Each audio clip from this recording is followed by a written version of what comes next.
ఆ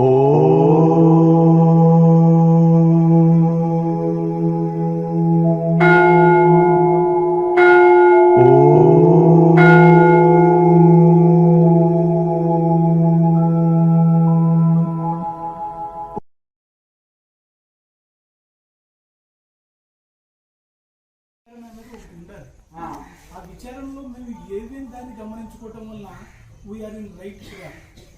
ఇప్పుడు నా శరీరము పచ్చి నొప్పులు ఉంది యాక్చువల్గా. ఆ గుహ అనేది అరకువెల్లి గుహ చాలా పెద్ద గుహ, అంతా తిరిగి షూటింగ్ చేసుకొని రావాలి సింగిల్ హ్యాండ్తో. అర్థమైంది కదండి, దానికి వాయిస్ ఇస్తూ తీసుకొని రావాలి మొత్తం. నేను సింగిల్గా నేనే షూటింగ్ చేసుకుంటూ రావాలి అని నాకు ఒక ఫీలింగ్. ఇది ఋషులు తప్ప చేసిన గుహ, ఇది టూరిస్ట్ ప్లేస్ ఇప్పుడు తెచ్చేసిండ్రు, కానీ ఇదంతా ఋషులు సూక్ష్మ శరీరం తప్ప చేసింది. హిమాలయాల్లో గొప్ప చెప్తున్నారు ఈ గుహ గురించి. అర్థమైంది కదండి. అది మరి ఇటువంటిది నేను అది ఒకప్పుడు ఏంటంటే చిన్నప్పుడు స్కూల్లో నెక్కర్ మీద వెళ్ళినాను నేను అక్కడికి. అంటే ఎక్స్కర్షన్ తీసుకెళ్తారు కదా, అప్పుడు నేను అవన్నీ చూసినాను. అవి ఒక మంచి మెమరీస్ నాకు బాగా ఇది ఉంది. నాకు అంటే చిన్నప్పటి సంది కొండలు గుహలు అంటే నాకు ఒక మంచి పురికించిపోతాను, నేను అన్నీ మర్చిపోతాను. ఇంకా నాకు చాలా ఇష్టం గుహలు కానీ కొండలు కానీ నది తీరాలు, మంచి నేచర్ అంటే చాలా ఇష్టం నాకు. అటువంటిది అక్కడ ఇది వెళ్ళిన కనుక అది వెళ్ళినప్పుడు అంటే మనం ఇవన్నీ ఇంకా మర్చిపోవాలన్నమాట. మనకు ఆ లక్ష్యమే గుర్తుండాలి. ఇంకా ఇవన్నీ మర్చిపోయినప్పుడు హాయిగా తేలికగా చకచక ఇది చేయగలుగుతాం ఏదైనా. ఇది మనకు వీటి మీదనే మన ఫోకస్ అంతా దీని మీదనే పెడతాం. మనలో ఏది లోపం ఉంటుందో, మనలో ఏ వీక్నెస్ ఉంటుందో, మనలో ఏ ప్రాబ్లం ఉంటుందో అదే హైలైట్ అయి కూర్చుంటుంది మనకు. ఇంకా అర్థమైంది కదా, ఈ ప్రపంచంలో ఇంత సమస్య ఎవరికి లేదు, ఇక నాకు ఒక్కరికే ఉంది, ఇంత బాధలు ఎవరూ భరించలేరు అని అది హైలైట్ అయిపోతుంది మనకు సమస్య. అర్థమైంది కదా, దాన్ని జీరో స్థాయి చేసేయాలి ఆ సమస్యని. అర్థమైంది కదా, మన మనోబలం చేత సంకల్ప బలం చేత దాన్ని జీరో స్థాయికి తీసుకురావాలి. అది సమస్య లేదన్నట్టుగానే చేస్తారు యోగులు. రమణ మహర్షికి ఎప్పుడు అందులో పురుగులు పడిపోతే ఎంత నొప్పి ఉంటుంది, కొన్ని సంవత్సరాలు భరించినప్పుడు ఏమన్నా స్పందించాలి. ఆయన ముఖంలో కళ, తేజస్సు, ఆనందం, ఆ బాధ అసలు ఈయన నటన చేస్తున్నారు గురువు గారు నిజంగా అన్నట్టు ఉన్నది. ఆయన ఎప్పుడైనా బాధపడ్డారా, ఏమైనా ట్రీట్మెంట్ చేయమన్నాడా, లేకపోతే ఇంకెవరికన్నా ఇది చేయమన్నారా చెప్పండి? లేదు కదండి. ఇప్పుడు మనకు ఒక పూట వాటర్ లేకపోతే కష్టం. మలయాళ స్వామి తప్పక చేస్తుంటే 2 మగ్గుల నీళ్ళు వచ్చేది, ఒక మగ్గుతోటి తడిగుడ్డ పెట్టి ఒళ్ళు దూడ్చుకునేవారు. మనకు నీళ్లు లేవు, అక్కడ సబ్బు లేదు, ఇక్కడ ఇదేదో ఫ్యాన్ లేదు, ఒకటి దోమలు కూర్చున్నాయి, అన్నం లేదు, దోమలు వచ్చే ఎన్ని లిస్టు చదువుతాము. అవునా కదండి. సత్యసాయిబాబు ఇంత పేరు తెచ్చుకున్నాడు, మరి ఆయన ఒక కుటీరంలో వేసుకుంటే ఒక 70 నీళ్ళతోటి నీళ్లు ఒళ్ళు తుడుచుకున్నాడు. ఆ కుటీరాన్ని కూడా 4 సార్లు అంటించాడు. మరి ఆయన వేల మందికి సౌకర్యాలు కలిగించాడు, లక్షల మందికి. తర్వాత అంతే కదండి, సంకల్పంతో 3 సంవత్సరాలు ఎవరికి కనిపించలేదు. ఒకటి అండర్ గ్రౌండ్ గుహ ఉంటుంది, ఒకటి చిన్నది అక్కడ కొండ మీద. అంటే అక్కడ జనం లేని సమయంలో చిన్న బాలుడు ఎవరు పట్టించుకుంటాడు, నెక్కర్ మీద పోయి కూర్చున్నాడు 3 సంవత్సరాలు. అక్కడ ఆయన ఎంటర్టైన్మెంట్ పొందాడు. అర్థమైంది కదండి. అట్లా ఇది మనము ఎక్కువ ఏంటిదంటే సమస్యల లిస్టు చదవద్దు. నా పరంగా అయితే నేను అస్సలు ఒప్పుకోను. ఏదన్నా ప్రతిదానికి సమస్యల లిస్టు చదివితే అసలు ఆధ్యాత్మికంగా జీరో స్థాయిలో ఉన్నట్టు. ఏ సమస్యలు చెప్పుకోకూడదు. ఇప్పుడు ఇంకా వస్తారండి, అన్ని రకాలు వస్తారు. తీవ్ర స్థాయి వైరాగ్యులు వస్తారు, మధ్య స్థాయి వస్తారు, ప్రాథమిక స్థితులు వస్తారు. తీవ్రమైన పక్కన ఉన్నవాళ్ళు కొంతమంది ఉంటారు. మధ్యస్థంగా ఇటు సంసారం బాధ్యత నిర్వహించుకుంటూ సాధన చేసుకోవాలన్న వాళ్ళు ఒక రకంగా ఉంటారు. అన్ని రకాల వాళ్ళు ఉంటారు కదా, అన్ని బ్యాలెన్స్ చేసుకొని పోవాలి కదా. అంతే కదండి. మీ అందరికీ మీరు చక్కగా ధ్యానం చేసుకుంటాం అనుకో, నేను ఎవరు ఇబ్బంది పెట్టరు కదా. అంతే కదా. చాలా మంది అంటారన్నమాట, స్వామీజీ ఈడ పూర్తి వైరాగ్యం, నాకు ఏదొద్దు అన్నోళ్ళే కావాలి మనకు అంటే ఎట్లా? అంతే కదండి. వాళ్ళ జన్మ స్థానం బట్టి ఆ స్థాయిలో వస్తుంటారు. ఇప్పుడు మనం అందరిలో కలిసిపోవాలి. నేను ఎప్పుడు చెప్తుంటాను, ఇది మలయాళ స్వామి మాట. ఎందుకంటే ఒక మహనీయులు వాళ్ళు అనుభవంతో చెప్పినప్పుడు ఎవరు ఏ మాట చెప్పినో వాళ్ళ పేరు గుర్తు చేసుకోవడం మన ధర్మం. అది భగవద్గీతలో తాబేలుకు చోటు చేసుకున్నది. తాబేలు పేరు, నాయన నువ్వు తాబేలు లాకుండా అంటాడు ఆయన. తాబేలు లాగా ఏంటి గురువు గారు రారంటే చేప రాకుంటే నీళ్ళ నదులు బతకలేదు, సింహం రాకుంటే అడవి నదులు బతకలేదు, తాబేలు రాకుంటే అడవిలో ఉంటుంది, నీళ్ళలో ఉంటుంది, భూమిలో ఉంటుంది, చెత్త చెదారంలో ఉంటుంది, ఎడారి ప్రాంతంలో ఉంటుంది, నీళ్ళ లోపల ఉంటుంది. నీళ్ళలో ఉండేటికి ఇప్పుడు ఎద్దులు ఉన్నాయండి, ఎప్పుడు వరి పొలంలో దుంతే మెత్తబడతాయి, అంత అంత గట్టి గిట్టలు కూడా వాటికి మెత్తబడతాయి. అర్థమైంది కదండి. తాబేలు ఎప్పుడు నీళ్ళలో ఉన్నా దానికి ఏం ఎఫెక్ట్ కాదు శరీరానికి కాదండి. నీళ్ళలో ఉండేది బయట వస్తే ఇబ్బంది అవుతుంది, బయట ఉండేది నీళ్ళలోకి వస్తే ఇబ్బంది అవుతుంది. మనం ఇప్పుడు మనమేమో 24 hours నీళ్ళలో ఉండే వరకు చలి పెట్టడము శరీరంలో, లేకపోతే ఈ అంత శరీరంలో ఒక రకమైన మార్పు వచ్చేస్తుంది, అవునా కదా. మరి అట్లా మనం తాబేళ్ళకి ఎట్లా తయారు కావాలంటే ఎక్కడన్నా ఉండడానికి తనను తాను తయారు చేసుకోవాలి. ఏ ఆహారం తిని జీర్ణించుకునేటట్టుగా, అడిగిపోతే అడిగి ఆహారమే తినేటట్టు జీర్ణించుకునేటట్టు తనను తాను తయారు చేసుకోవాలి అంటాడు.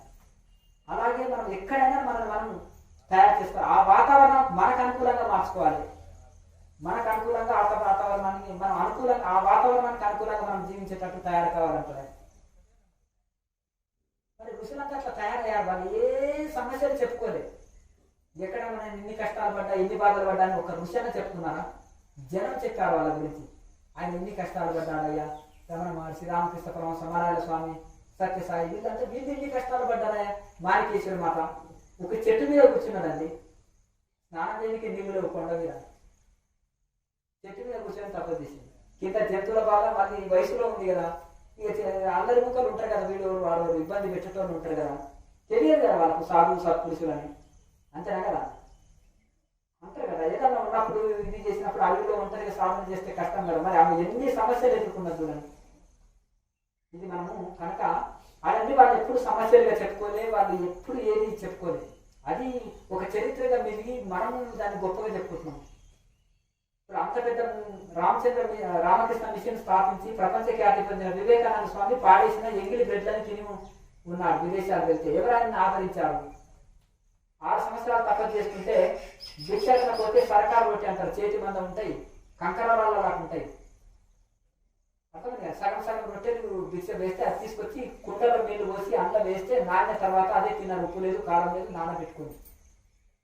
ఆ కాలంలో తిండికి కష్టం అండి. ఒక 30 years 25 years కింద కూడా తిండికి కష్టము. ఇప్పుడు ఏమి కష్టం ఉంది? సాగులకి 7 పైన అన్న సత్రాలు, 7 పైన భోజనం వస్తుంది. యాత్ర చేస్తే కూడా భోజనానికి కరువు ప్రాంతం. ఇంకా ముందు ఒక 50-60 సంవత్సరాల కిందకి పోతే ఇంకా ఘోరమైన పరిస్థితి. ఇప్పుడు అన్నిటికీ ఉంటాయి, రూమ్ ఉంటుంది, ఫ్యాన్ ఉంటుంది, ఫుడ్ ఉంటుంది, అన్నిటికంటే నాయన బుజ్జుకుండా ధ్యానం చేసుకుని ఆయన అంటే కూడా ఇప్పుడు ఏమీ ఇది లేదు. ఎన్నో పెద్ద లిస్టులు, సమస్య లిస్టులు, అదే కొండని బాగా తీసుకొని వండుకోవాలి, కడగాలి, స్నానం చేయాలి, బ్రష్ చేసుకోవాలి, బాత్రూమ్ పోవాలి, రాకపోతే కొంచెం ఫోర్స్ చేయాలి. అర్థమైంది కదా అండి. ఏంటిదండి ఇది? ఇవన్నీ ఇన్ని పరిస్థితులు ఉంటే ఎట్లా అండి? అంత అనుకూలం ఉంటే నెట్ వస్తే బాగుంటాయి గురువు గారిగా, లేకపోతే అంత బాగుంటుండే, నన్ను వెహికల్ ఉంటే బాగుంటుంది. ఒక ఆయన చాలా సాగు దేశంలో వచ్చారు. వచ్చిన తర్వాత నేను చిన్న పని మీద వెళ్తున్నా 2 days, మీరు ఇక్కడ ఉండి కూరగాయలు అన్నీ సరిపోయి ఉన్నాయి. పాత ఆశ్రమంలో ఉన్నా నేను. ఈ ఆశ్రమాన్ని కన్స్ట్రక్షన్ కోసం మొదలు పెట్టినాను. అన్నీ ఉన్నాయి, మంచిగా ఉండు స్వామీజీ, మంచిది ఇదంటే. స్వామీజీ అంటే 2 days తర్వాత వచ్చినా నేను. ఎలా ఉంది స్వామీజీ, అంత మంచిగా ఉందా అంటే, రూమ్లోకి వెళ్ళాగానే వాసన వస్తుంది. మొత్తం అందులో నీళ్లు పోసాడు, కడిగి పెట్టలేదు, ఆ పాత్రలలో ఇవి చేసేసాడు. ఇవి చేసి ఎట్లా ఉంది స్వామీజీ అంటే, ఈ లోపలనే 10 తోటలకు పోయినట్ట కూరగాయల కోసం. ఆడ తోటలమేమో, అక్కడ ఉండే తోటలమేమో బెండకాయలు ముదిరిపోతున్నాయి, వంకాయలు ముదిరిపోతున్నాయి. అవి తెంపుకొని వండుకో, పప్పు ఉంది, అన్ని ఉంది, చేసుకో. మనం ఎవరైనా ఏదైనా తెస్తుంటే ఎక్కర్లేదు ఆయన, అన్నీ ఉన్నాయని మనం చెప్తాం. అర్థం ఎవరు అడగడం అనేది ఉండదు. అన్ని తోటలకే పోయినట్ట ఊళ్ళో పెద్ద మనిషిని పెట్టుకొని. నాకు చాలా సేమ్ అనిపించింది. ఒక సాధు ఉండి ఇలా సౌకర్యాలు ఇన్ని ఉండి తోటల పోటీ వెళ్ళవలసిన అవసరమే ఉంది, లేకపోతే ఇది తెచ్చిపెట్టిన ఆయన అని అడగచ్చు. సరే ఎట్లా ఉంది స్వామీజీ అంటే, అంత బాగానే ఉంది స్వామి, వంట మనిషి అయితే బాగుంటుండే అని. ఓహో అట్లనా, పెళ్లి చేసుకో మంచిది అన్నాను. వేడి వేడి నీళ్లు తోడిపోస్తుంది, వీపు రాస్తుంది, మంచిగా వండి పెడుతుంది, ఏమన్నా జ్వరం వస్తే ట్యాబ్లెట్ వేస్తుంది, అంత మంచిగా హాయిగా ఇది ఉంటుంది అని చెప్పేసి. లే స్వామి ఆల్రెడీ పెళ్లి అయింది, 2 బిడ్డలు, పెళ్లి చేయవలసి వస్తుందని సాధుగా మారిపోయాడు, ఆ పెళ్లి పిల్లలు మరి 2 అని అన్నారు నా తర్వాత. ఓహో ఈయనది భాగవతం అట్లే అనుకున్నాను. ఇట్లా యాత్ర తిరుగుతుంటాడు, ఎవరన్నా ఒకడు యాత్ర దొరికిందనుకో, ఎవరన్నా వచ్చిందనుకో, కాశీ పోదాం అంటాడంట. ఓ 50 వెళ్ళి తెచ్చుకోవాలి, కాశీ ఉట్టిగా అంటాడంట. వీడు తెచ్చుకున్నాక ఇక నాకు అది బోరు ఇది ఆ మిక్చర్ తీసుకురా, నాకు పుట్నాలు తీసుకురా, రకరకాల చిరుతిండ్లు ఉంటాయి కదా, ఒక 2 సంచులు పెట్టుకోమంటాడంట ప్రేమ. వచ్చిన తర్వాత అయ్యో దాన్నే అంటున్నాడు కదా స్వామి సత్రం పోదామంటే, ఎందుకు వచ్చినావు చేతగాడు, ఆటో తీసుకోవాలి కదా అంటాడంట. ఆడిపోతే ఏం ఖర్చు ఉంటుంది అంట. ఈ 4 అడుగులకు ఆటో అంట, పెద్ద రూమ్ తీసుకుందాం అంటాడంట, మంచి లెగ్జర్ సౌకర్యం మొత్తము గుండు పట్టిస్తాడంట. అట్లా గడుపుతూ ఇది పరిస్థితి. ఇట్లా ఈ రకరకాల వాళ్ళు ఉంటారు అందరూ కూడా. అయితే ఈ విధంగా మరి ఇంకేంటంటే ఈ బియ్యం అయిపోతే ఇంకేం లేవా స్వామి, ఎట్లా రేపటి ఫ్యూచర్ అంటే, రేపటి గురించి ఆలోచించడానికి సందేశించే హక్కు లేదు. రేపు నాకు భోజనం ఉంటుందా అని జంతువులు ఆలోచిస్తాయా? మరి ఆటోమేటిక్గా పరమేశ్వరుడు వాటికి ఆహారం ఏర్పాటు చేస్తున్నాడు. రేపు నాకు ఉంటుందా భోజనం, రేపటికి ఏంటిదని ఆలోచిస్తే అంతే. అదే ఇప్పుడు పరిస్థితి చెప్తున్నాను. ఇక్కడ వచ్చిన యువకులు 10 మంది గేటు దాటకుండా 6 నెలలు కూర్చొని గేటు దాటకుండా తినొచ్చు అని చెప్తాను. గేటు దాటనక్క లేదు 6 నెలల వరకు. అయిపోతే లిస్ట్ ఇవ్వండి, తెప్పిస్తాం, వండుకొని తినండి, సాధన చేసుకోండి. అట్లా ఇది పరిస్థితి అండి. ఇప్పుడు ఇక్కడ కొంచెం నీళ్లు పెడితే ఎన్నో కూరగాయలు కూడా కాస్తాయి అనుకోండి, లేక అది లేకుండా బయటికి వెళ్ళైనా తెప్పించు, అంత ఓపిక లేకపోతే కూడా. అంటే కనుక ఇప్పుడు ఎందుకంటే పరిస్థితి అంటారు మలయాళ స్వామి వారు, నాయన తక్కువ కాలంలో తిందామంటే ఒక పండు దొరకదు, తర్వాత బండ్ల కొద్ది పండ్లు వస్తాయి ఆయన. అర్థమైంది కదా. మరి అన్ని తింటామా, మళ్ళీ అది ఒక పెద్ద రోగమే. అందరికీ ఇవాళ 2 పండ్లు ఉంటే తిను, మరి రేపు అవే పండ్లు కావాలని కోరవు. ఇది పరిస్థితి. కనుక మరి తక్కువ కాలంలోనూ అట్లుంటుంది. కానీ ప్రకృతి నయ పెడుతుంది, భయపెడతాడు అంటుంది మలయాళ స్వామి వారు. ఆయన ప్రాక్టికల్ యోగి. ప్రతి కేరళ నుంచి భారతదేశం అంతా పాదయాత్ర చాలా తిరిగి మహా కష్టపడి ఆయన తపస్సు చేసి 360 బ్రాంచులు చేస్తే ఇప్పుడు ఒక మఠం చూసుకోనికి బీపీ షుగర్లు వస్తున్నాయి ఇప్పటి వాళ్ళకి. ఒక మఠం మెయింటైన్ చేయడానికి నేను కర్తనే అని వస్తుంది కదా. ఇది పరిస్థితి. మరి అటువంటిది ఆయన ఏదైనా ప్రాక్టికల్గా చెప్పారు. మొత్తము ఆ విధంగా వాళ్ళు ఎందుకంటే వాళ్ళు అంత కష్టపడి అంత ఇది చేశారు కనుక ఇదంతా వాళ్ళకు ఇది వస్తుందండి. కనుక ఇప్పుడు ఇవన్నీ కూడా వాళ్ళు ఎందుకంటే ఎంతో అరణ్యాల్లో తపస్సు చేశారు కదా, ఏం లేదు సౌకర్యాలు లేని చోట. కనుక భోజనం దొరక సాధన కుదిరే దగ్గర భోజనం దొరకదని ఇంకొక మాట ఉంటుంది. మహా అరణ్యంలో భోజనం దొరకదు, కానీ సాధన బాగా దొరుకుతుంది. ఊరిలో సాధన డిస్టర్బెన్స్ ఉండొచ్చు, కానీ భోజనం దొరుకుతుంది. ఇంకొకటి అంటారు, ప్రకృతి న్యాయ పెడుతుంది, భయపెడుతుంది అంటారు. భయపెట్టడం అంటే రకరకాల రోగాలు రాగడం, నొప్పులు రావడం, దోమలు కలవడం, భోజనం దొరకపోవడం. ఆ ప్రకృతి చాలా అరణ్యాల్లో చాలా చాలా కష్టాలు ఉంటాయి. అప్పుడు ప్రకృతి భయపెట్టడం అంటారు. కానీ భయానికి సాధకుడు లొంగడం. ఎట్టి పరిస్థితుల్లో కూడా సాధకుడు భయానికి లొంగడు, పట్టుకొని ఉండగలుగుతాడంట. కానీ సెకండ్ టైంలో మళ్ళీ న్యాయ పెడతాడంట. న్యాయ పెట్టడం అంటే ఒక కారు పెట్టుకో స్వామి, మంచిది స్వామి, అదే హాయిగా తిరగొచ్చు స్వామి, ఓ డ్రైవర్ కూడా ఇచ్చిపోతా అంటారంట. అర్థమైంది కదా. అట్లాగే మంచి కార్ పెట్టుకో స్వామి, ఈ జేసీ ఫిట్ చేస్తున్నా, మంచి డబుల్ కార్డ్ బెడ్ పెట్టుకో స్వామి, ఒక టీవీ పెట్టుకో స్వామి, ఎట్లా టైం పాస్ అవుతుంది స్వామి, నువ్వు విన్నే ఉంటావు హాయిగా. అయ్యో టీవీ కూడా లేదు స్వామి, నీకు ఎట్లా టైం పాస్ అవుతుంది అంటుంది ఇంతవరకు చాలా మంది. రేడియో కూడా లేదు ఇక్కడ. ఆ పల్లెటూరు వాళ్ళు కొంతమంది తెలియదు కదా వాళ్ళకి, మా ఇళ్ళలో అంతా టీవీ ఉంది స్వామి. అట్లా లెక్క అంటే ఇవన్నీ సౌకర్యాలు కలిగించి మళ్ళీ న్యాయ పెడుతుందంట. అయితే ఆ న్యాయంలో మాత్రం తట్టుకోలేరంట. నువ్వెవరు భయం అంటేనేమో ఆకలికి తట్టుకుంటారంట, ఓ పూట కష్టపడుతుందంట, ఏరున్నా తట్టుకుంటారంట, దోమలు కలిసినా కింద పడుకొని మీద పడుకొని ఇట్లా లేదు కదా. తిందమంటే కూడా లేదు, అడవిలో కష్టాలు అనుభవిస్తాడంట. అంటే ప్రకృతి ఎంత భయపెట్టినా ఓడ్చుకుంటాడంట. తర్వాత సంపన్నులు శిష్యులుగా మారడం, పేరు ప్రతిష్టలో స్తోత్రాలు గడవడం, మహా సౌకర్యాలు కలిగించడం, ఆ న్యాయంలో పడిపోతాడంట. మళ్ళీ ఎంతకు వచ్చింది బెడ్ కాపీ, అర్థమైంది కదా. బెడ్ కాపీ వరకు వస్తుంది, బెడ్ మీద ముఖం కడగకుండా కాపీ తాగాలి. అక్కడి వరకు వచ్చేసింది. ఎక్కడి నుంచి ఆకుల మీద కాంచి బెడ్ కాపీ వరకు వచ్చేది. ఇప్పుడు ప్రకృతి న్యాయ పెట్టింది. ఆ న్యాయంలో ఏమయ్యా, ఏమి శిష్యులు ఇంతమంది ఉండి గురువు గారికి ఉదయం 7:30కి టిఫిన్ పెట్టాలని లేదా నిండు షుగర్ పెట్టుకొని ఏమి వేడి ఇంట్లో దోషం ఏదో ఇవ్వాలి నాయన, రేపు ఇక్కడ మాత్రం వేసుకోవాలి కదా, ఇట్లా మర్చిపోతే ఎట్లా అంత ఎక్కడి వరకు వచ్చింది శరీరము, అక్కడి వరకు వచ్చేసింది. కనుక ఆ న్యాయ పెట్టినప్పుడు పడిపోతారు అన్నమాట అట్లా. కనుక ఆ న్యాయ పెట్టినప్పుడు కూడా తట్టుకొని మళ్ళీ పూర్వ నియమాలని చక్కగా పాటిస్తుంటే కనుక మరి బుద్ధుడు చూడండి ఎందుకు గ్రేట్ అంటున్నాము. ఇంటి నుంచి వెళ్ళినప్పుడు ఒకప్పుడు భిక్ష మట్టి పాత్రలో భిక్షాటన చేసి ఎట్లా తీసినాడో మళ్ళీ చివరి వరకు కూడా అదే నేల మీద పడుకుంటూ అదే భిక్షాటన చేస్తూ ఆదర్శమైన పురుషుడు ఆయన. ఇప్పుడు బుద్ధుడు మార్గంలో హే ఎంజాయ్ ఎంజాయ్ ఎంజాయ్ పోయి అని అంటారు కదా, వైరాగ్యం కాదు వైభోగం అంటున్నారు. అర్థమైతే అది అట్లా ఇది పరిస్థితి. ఏమైనా మీరు అంతా ఏదో బతుకమ్మ చేసే వాళ్ళే ఏదో ఇంకోమంటారు గుంపు గుంపు లాగా ఇట్లా ఒకరినొకరు అంత దగ్గర పట్టుకున్నారు. ఏమి అంత ఇదిగా ఇది చేసినంటే ఇది ఎనర్జీ పాస్ అవుతుందండి ఒకరి బాడీలోకి ఒకటి దగ్గర పట్టుకొని సాధన చేస్తే 100 మంది కలిసి భుజాలు పట్టుకొని దగ్గర ధ్యానం చేస్తే ఎనర్జీ పాస్ అవుతుందండి. ఎనర్జీ పాస్ అవుతుంటుందండి. ఒక దగ్గర అమ్మగారులే 200 మంది అండి ఒకరినొకరు దగ్గర పట్టుకున్నారు. ఏమమ్మా వీళ్ళకి ఏమి అంటే ఎనర్జీ పాస్ అవుతుందండి గురూజీ, ఫ్యాక్ట్ సర్క్యులేషన్ అవుతుంది, అందులో కొంచెం బాగా ధ్యానం చేసేటప్పుడు ఉంటారు కదా వాళ్ళ ఎనర్జీ వీళ్ళకి పాస్ అవుతుంది అని అంటే ఓహో అట్లా ఇది ఒకటి నేను కొత్తగా చూస్తున్నాను ఇంత అని అప్పట్లోనే అంటే ఇవన్నీ విచిత్రం చూస్తేనే కదా తెలిసేది అన్నీ వెళ్ళడం. అట్లా ఇవన్నీ కూడా ఇవి ఇంకా కొన్ని సరే పోని వాళ్ళకంటే ఓకే అన్నారు. ఇంకొక టైప్లో ఉంది. ఇంకొక టైప్లో ఇంకా సాధకులు ఏ భేదం ఎంచకుండా విగ్రహం పట్టుకొని ధ్యానం చేయాలనేది అదే కూడా సొసైటీలో ఉన్నాయి. అర్థమైంది కదండి. ఇది పతనావస్థకు దారితీస్తుంది.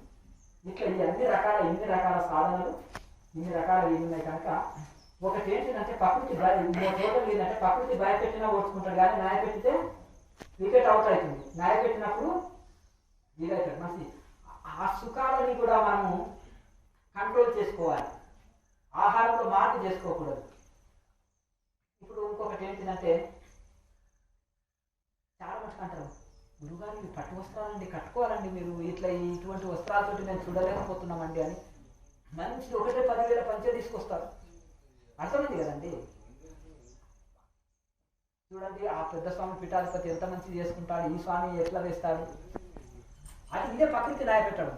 తర్వాత ఒక పెద్ద కారు అంటాడు, తర్వాత ఇంకా 4 రోజులతో హెలికాప్టర్ అంటాడు. అర్థమైంది కదండి. ఈ పరిస్థితిలో వెళ్ళిపోతుంటుంది. అట్లా కన్నా మనం ఒక నియమం పెట్టుకున్నప్పుడు బుద్ధుడు ఒక నియమం పెట్టుకున్నాడు కదా, ఆయనకు రాజులే శిష్యుడు. అదే ఇప్పుడు మనం ఈయన ఎంతో మంది శంకర పరంపరలో ఉన్నారు. వీరికి ఒక మంచి పేరు ఉంది. రమణ మహర్షి ప్రేరణలోనే ఉన్నారు. ఎవరు మన చంద్రశేఖర సరస్వతి శృంగేరి మన కంచి కామకోటి పీఠము. మరి ఆయనకు అంత పేరు ఎందుకు ఉంది? జన్మలో వెహికల్ ఎక్కలేదు. ఇంకొకటి నార వస్త్రాలు అంటే సింపుల్గా అంటే యాక్చువల్గా నేను చెప్పాలి కానీ నేను బార్డర్ వస్త్రాలు తొడగను, ఒక రంగు వేసిన కంపెనీ వస్త్రాలు తొడగను. వైట్ క్లాస్ తీసుకొచ్చి గేరు పత్రాన్ని కాశీలో దొరుకుతుంది, దాని పౌడర్ని వేసి తయారు చేసుకుంటాను. ఇది 20 రూపీస్ మీటర్ ఉంటుంది ఈ వస్త్రం.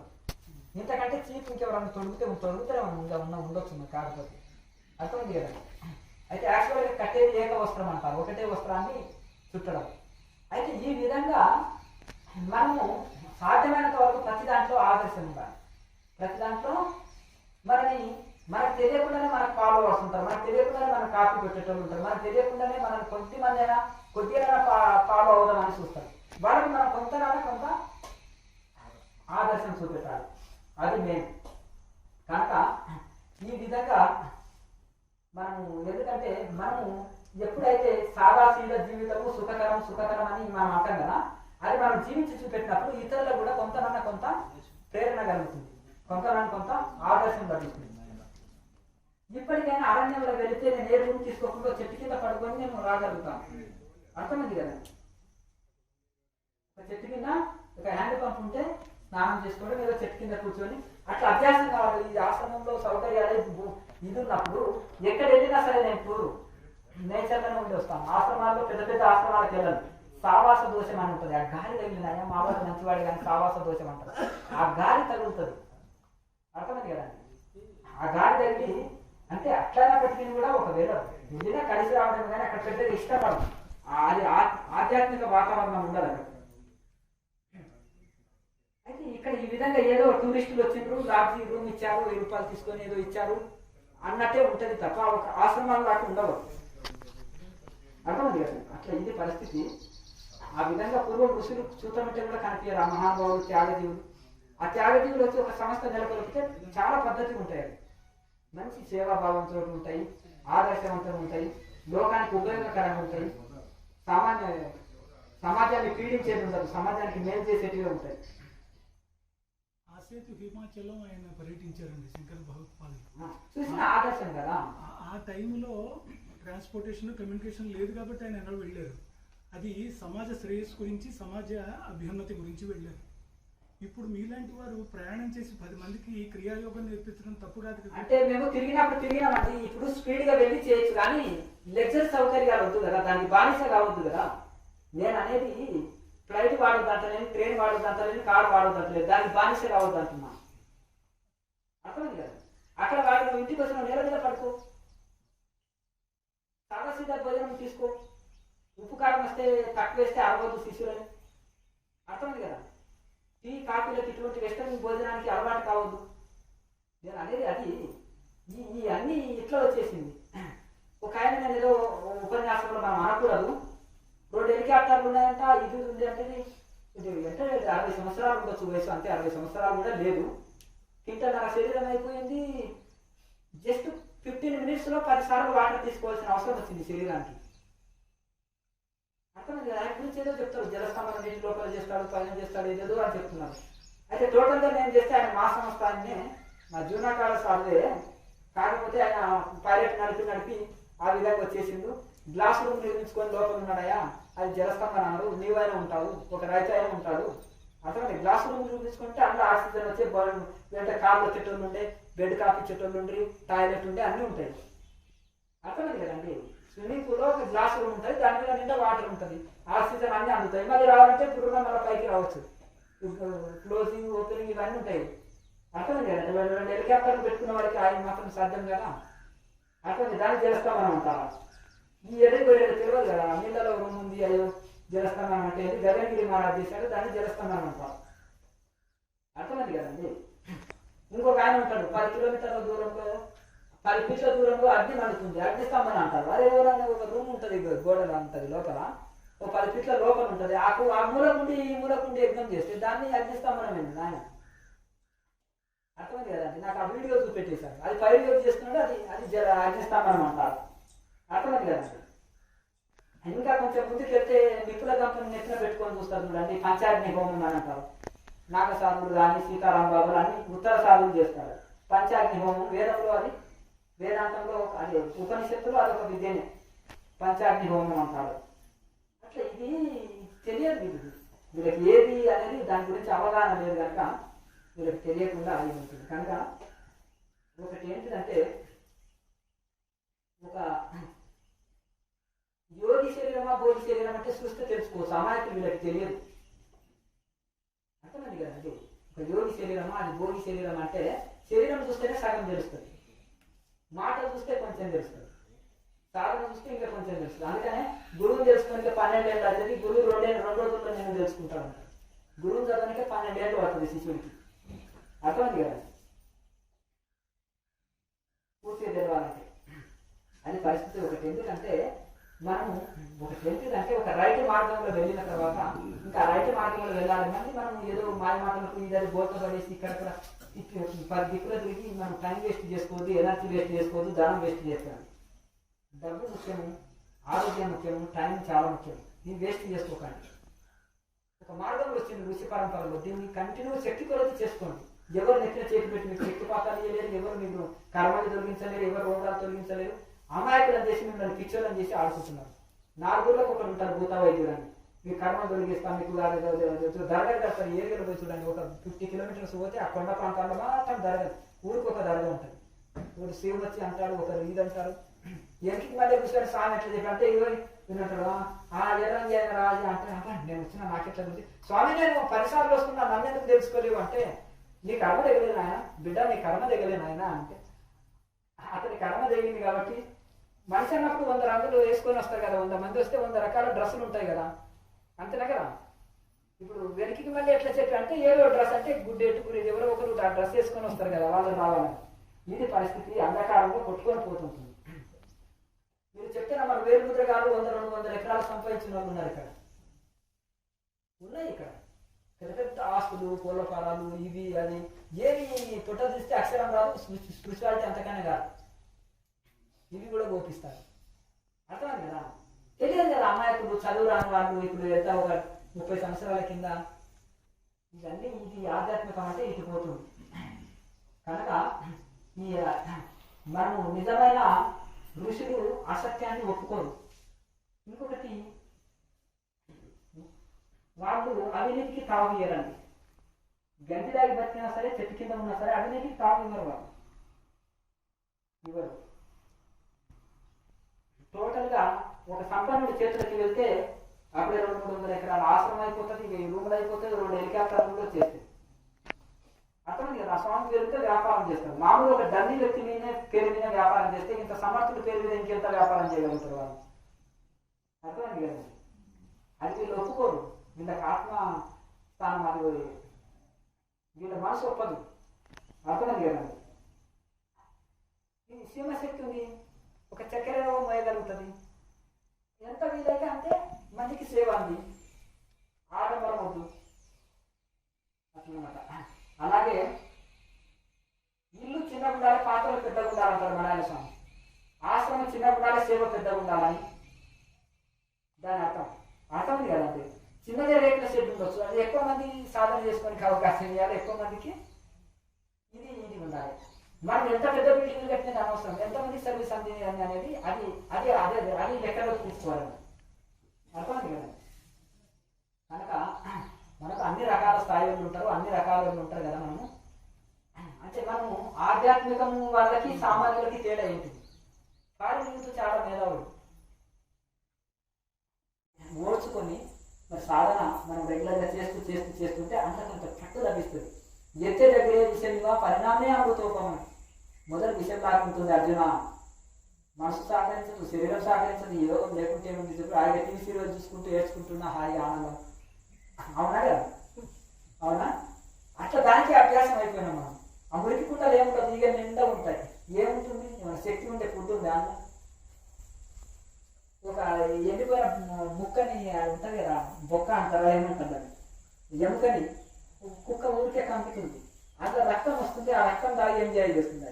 అది ఉట్టి ఎండిపోయిన ఎముక ఏం లేదు. మనం ఇలా భౌతిక విషయాల్లో ఏం లేదు, కానీ అంత ఏదో ఉందని ఫీల్ అవుతుంది. అంతేనా కదా. కనుక ఈ విధంగా మనం అట్లా అభ్యాసం అయిపోయినాం. ఎట్లా అభ్యాసం చేసే టైం ప్రకారం టీ కావాలంటే కాఫీ కావాలంటే అభ్యాసం అయితే అంతే. ఇంకా అది లేదు మనకు కష్టం.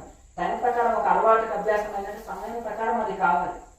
మన దినచర్య ఇట్లా అభ్యాసం చేసుకుంటే అట్లా అంతే కదా. టీవీ సీరియల్ తోటి స్టార్ట్ చేస్తే దాంతో స్టార్ట్ అవుతుంది. అంతేనా కదా. ధ్యానంతో స్టార్ట్ చేస్తే ధ్యానంతో ఇదవుతుంది. అయితే మొదలు కొద్దిగా కష్టంగా ఉన్న తర్వాత ధ్యానం చేయగా ఒక ఆనంద స్థితి, ఒక పారదర్శక స్థితిని మనం అందుకుంటాం.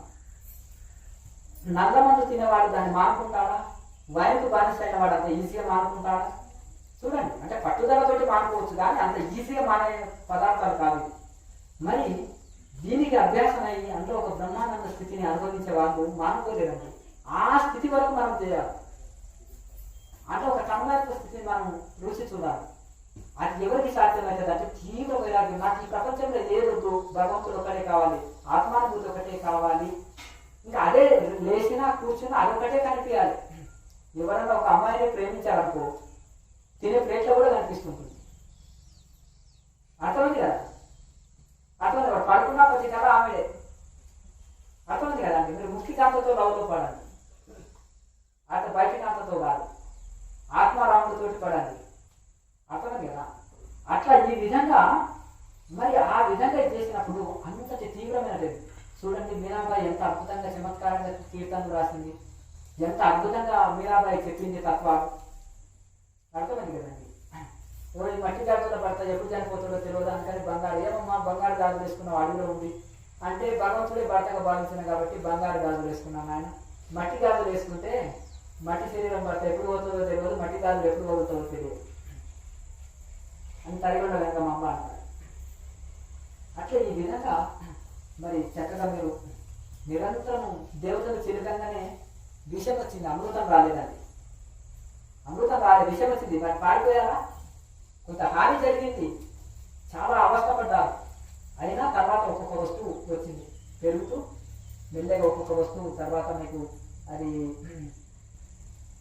అంటే తెల్లని గుర్రాలు వచ్చినవి, ఐరావతం వచ్చేసింది, ఇంకా రకరకాలుగా వచ్చి చివరికి అమృతం వచ్చేసింది. అలాగే మనం కూడా మొదలు కొంచెం కష్టంగా ఉన్నా దాన్ని ఓర్చుకొని రెగ్యులర్గా సాధన చేస్తూ ఉంటే మనకు నిజమైన అనుభూతిని వెళ్ళేలా పొందగలుగుతాం. ఓహో ఇంత ఓర్చుకోకపోతే నేను ఈ సాధన అనుభూతి అందుకోకపోతుంటి కదా అంటారు. నొప్పులు కోర్చకపోతే కానుపు కాదు కదా, జ్ఞానమైన పుత్రుని పొందలేము కదా, అవునా కదా. అంటే ఇప్పుడు అంటే ఆపరేషన్ పుట్టుకున్న కోసి తీసేయడమే అయిపోతుంది, కానీ పూర్వకాలంలో ఈ పరిస్థితి లేదు కదా.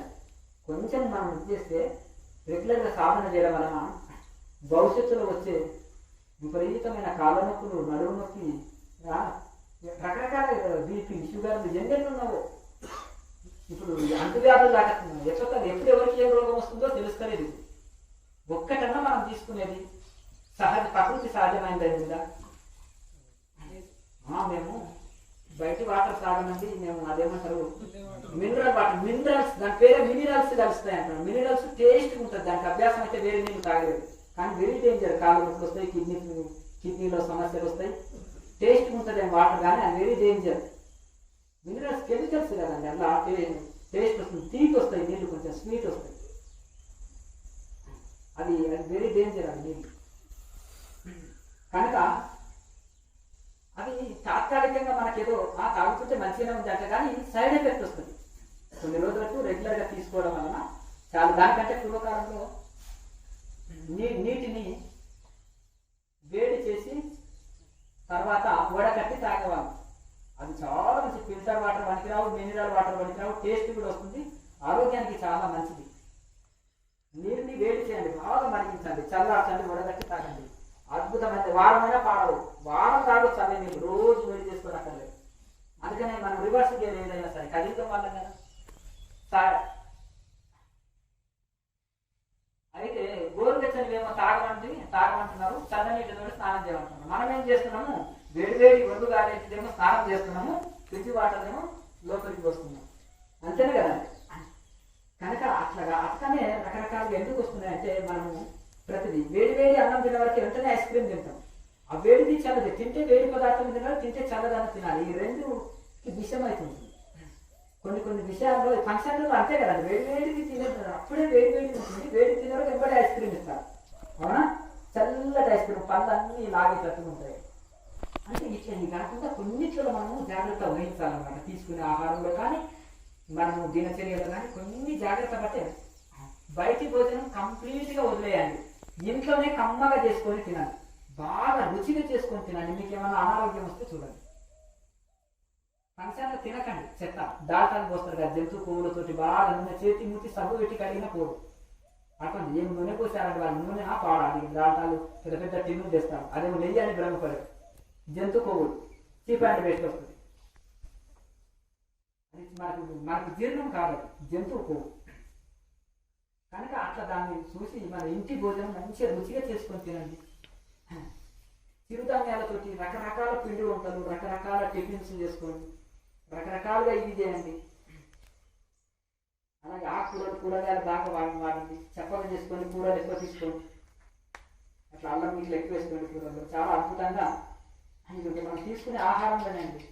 ఒక్కొక్కరు ఏదైనా ఒక ఆహారానికి అయిపోయినాక శరీరం తేలిగా ఉందనుకోండి, ఎప్పుడు చిన్నపిల్లల శరీరం కాకుందనుకో, వాళ్ళు ఆ సుఖాన్ని అనుభవిస్తారు. కాబట్టి మళ్ళీ వాళ్ళు ఆ ఫుడ్ హ్యాబిట్స్ని మార్చుకోనికి అస్సలు ఇష్టపడరు, అంతే కదండి.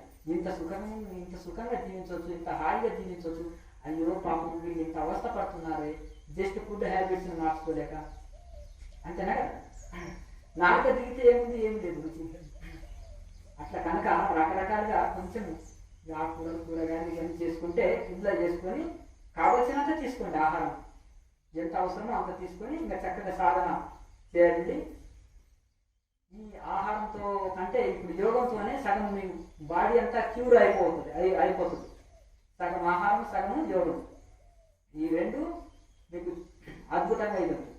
ఒక్కొక్కరు 120-150 సంవత్సరాలు అయినా కానీ ఇంకా యోగ శిక్షణలో ఉండి అందరికి యోగంని శిక్షణ ఇస్తున్నారు.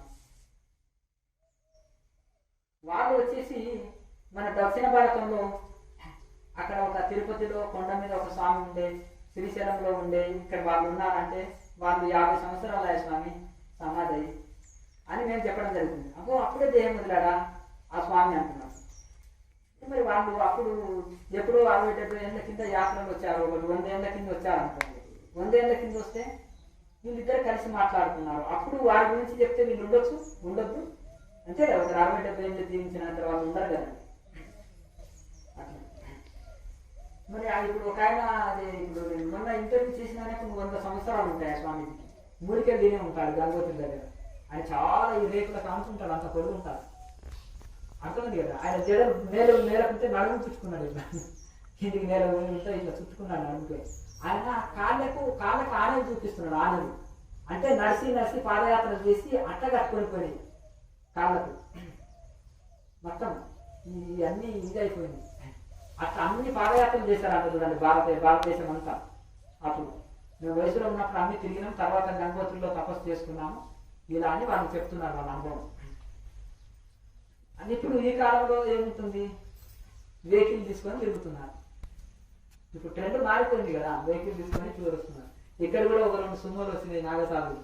మొన్న 1 వీక్ కింద వచ్చారు, 1 వీక్ కింద వచ్చిపోయారు. ఇక్కడికి ఒక 2 days ఉండిపోయారు. అట్లా ఈ విధంగా చాలా మంది ఎవరైతే కొంచెం డైట్లో చేంజ్ చేసుకొని సాలాన్ని బాగా చేస్తారో వాళ్ళు ఇటు పట్టణ జీవితంలో ఉన్న గృహస్థాశ్రమంలో ఉన్నా కానీ చాలా అద్భుతమైన ఇది ఉంటుంది. కొంతమందిని సంపన్నుల్లో కూడా చూసిన మామూలు బనియనే ధరిస్తారు, మట్టి పాత్రలనే వండుకుంటారు, మట్టి పాత్రలు తినటం లేదా మహా సంపన్నులు. కొంతమంది కొంచెం జాగ్రత్త వహించాలి. జాగ్రత్త వహిస్తే అద్భుతంగా ఉంటుంది. పూర్వీకులు ఎందుకు ఆరోగ్యంగా ఉన్నారని ఒకసారి మీరే ఆలోచన చేసుకోండి. ఏమన్నా మీ రాయలసీమలో ఇప్పుడు సంకట తినేటోళ్ళు ఉన్నారా? పాతకాలం వాళ్ళు కానీ కోడలు వండి పెట్టేటోళ్ళు లేరు, అవునా కదా. పాతకాలం వాళ్ళు తింటారు కానీ వండి పెట్టేటోళ్ళు లేరు. ఏదో ఒక హోటల్లో సపరేట్గా బోర్డు పెట్టవచ్చు, ఇది దొరుకుతుంది అని, రాగి ముద్ద దొరుకుతుంది అని. అందులో కూడా సగం బియ్యమే కలుపుతున్నారు. బియ్యం కలపకుండా చేయాలి యాక్చువల్గా. అట్లా అంటే పూర్వకాలం భోజనం కానీ తీసుకునే విధానం కానీ ఇవన్నీ చాలా ఇది ఉంటుంది, అందులోనే చాలా ఇది ఉంది. కనుక మీరు ఈ యొక్క ఆహారంలో కొంత పూర్వీకుల పద్ధతిని కొంతనన్నా అనుసరించండి, కొద్దిగానన్నా అనుసరించండి. ఈరోజు మీరు తీసుకున్నది గునుగూర. ఈ మేధావులకు నేనేం చేసిన అంటే గట్టిగా చేయండి పప్పు అని చెప్పేస్తే దానిడి చేసి పడేశారు. గట్టిగా చేస్తే అది మొత్తం అయిపోతుంది, కరెక్ట్ సరిపోతుంది. నా అంచనా అంతా తారుమారు చేసేస్తారు. అర్థమైంది కదా. నేనేది అనుకుంటానో దానికి రివర్స్ అయిపోతుంది. ఏదన్నా కొంచెం గమనించకపోతే అనుకో అది ఉల్టా అవుతుంది. దానికనే ఎన్నిటికలు ఇంకో పనికి వెళ్తాను అనుకో అది చెప్పి ఇంకా ఇక్కడ పోకపోతే ఇది, అక్కడ పోకపోతే అది. నేను వంట మాస్టర్స్ ఏది ఎట్లా అనేది మనం ఏకాగ్రత పెట్టితే వస్తుంది. ఆకులో నీరు ఉంటుంది, నీరు పోయినక్కర్లేదు. కొన్ని ఒక మగ్గు నీళ్ళు పోసినా అందుకెళ్ళి నీరు వస్తూనే ఉంటుంది ఉడికే కొద్ది. అట్లా ప్రతిదీ కూడా మనసు పెడితే వస్తుంది ఏ పని అయినా కానీ. అట్లా అందుకనే ఇంతకుముందు ఈ 2-3 పున్నాలు వదిలేస్తే అంతకుముందు తెల్లవారుజామున 3 గంటలకు టిఫిన్ చేసి వచ్చి మళ్ళీ క్లాస్ చెప్తుంటే మళ్ళీ పౌర్ణమి రోజు ఎర్లీగా అందరు రాకముందే టిఫిన్ అంతా రెడీ చేసేసి మళ్ళీ ఇక్కడ పూజలు హోమాలు ఇవన్నీ చేయించి మళ్ళీ క్లాసుకు అటెండ్ అవుతుంది. అర్థమైంది కదా. అంటే ఇప్పుడు కొంచెం నేను దాని మీద కొంచెం నేను ఏదన్నా దృష్టి పెట్టకపోతే ఇది అట్లా అంటే ఆ విధంగా మనము మనసు పెడితే అవుతుంది, ఏదైనా మనసు పెడితే ఇది అవుతుంది. అందుకనే మంచిగా యోగం చేసి మంచి కొంచెం ఫుడ్ హ్యాబిట్స్ పాటించినప్పుడు మనం ఎంతసేపు వర్క్ చేసినా ఎంత పని చేసినా అలసిపోమండి. అర్థమైంది కదండి. చాలా ఇది కనుక అనమాట. 10 మందిని అలవగొట్టి కూడా మనం అలసిపోకుండా ఉండాలి యోగి అంటే. అర్థమైంది కదా. 10 మంది మొత్తం అలసిపోయి ఫుల్గా అయిపోయి ఇట్లా డీల పడిపోయినా మళ్ళీ మనం అలసిపోకూడదు. అట్లా ఆ విధంగా వాళ్ళకి ఇది చేయాలి. టీ బ్రేకు, టిఫిన్ బ్రేకు, ఇది అది అనేది ఏం లేదు. నాన్ స్టాప్గా 24 hours సత్సంగం పెడితే టాయిలెట్ కూడా వెళ్ళకుండా కూర్చోగలుగుతారు. అర్థమైంది కదండి. అట్లా మనకు ఆ శరీరాన్ని అట్లా తయారు చేసుకోవాలి. చేసుకుంటామని కాదు కానీ మనం తపస్సు కోసం మోక్షం కోసం చేసుకుంటే అన్ని సెట్ అయిపోతాయి. మనం సపరేట్ ఆరోగ్యం కోసం ఏ ఋషి పాకులాడదు. అర్థమైంది కదండి. రమణ మహర్షి, రామకృష్ణ పరమశీలు ఏం పాకు శరీరం ఒక వస్తువులాగా చూశారు. అందుకని వాళ్ళకి శరీరానికి ఏమన్నా అయినా పట్టించుకోలేదు. ఎవరికో అయింది అన్నట్టు పట్టించుకుంటారు. తన విషయంలో మాత్రము ఏది చూసుకోరు. హెల్త్ గురించి అసలు పట్టించుకోరు ఋషులు. టైం టు టైం తినాలి ఇవన్నీ సామాన్యులకు వర్తిస్తుంది. వాళ్ళు అసలు పట్టించుకోరు. కానీ హెల్తీగా ఉంటారు. ఎందుకంటే ఆ యోగం వాళ్ళని రక్షిస్తుంటుంది, వాళ్ళు తీసుకునే ఆహారాన్ని వాళ్ళని రక్షిస్తుంది. అర్థమైంది కదండి. దీన్ని బట్టి చాలా ఇదైతుంది. కొంత టైం పడుతుంది అనమాట. గతంలో తీసుకున్న ఆహారం మళ్ళీ ఫిల్టర్ కావాలంటే ఒక 6 months పడుతుంది. కొత్త రక్తం వచ్చి మళ్ళీ కొత్తగా ఇది కావాలంటే మళ్ళీ 6 months పడుతుంది బాడీలో. అట్లా ప్రతి 12 సంవత్సరాలకు ఒకసారి శరీరంలో మార్పు వస్తుంది. అట్లా కనుక ఇక మనం సాధన ప్రారంభించుకుందాము. చక్కగా స్థిరమైన ఆసనంలో మనం కూర్చోండి. మేరుదండ మిఠాయి పెట్టి ముందుకు చేసుకొని కూర్చోండి.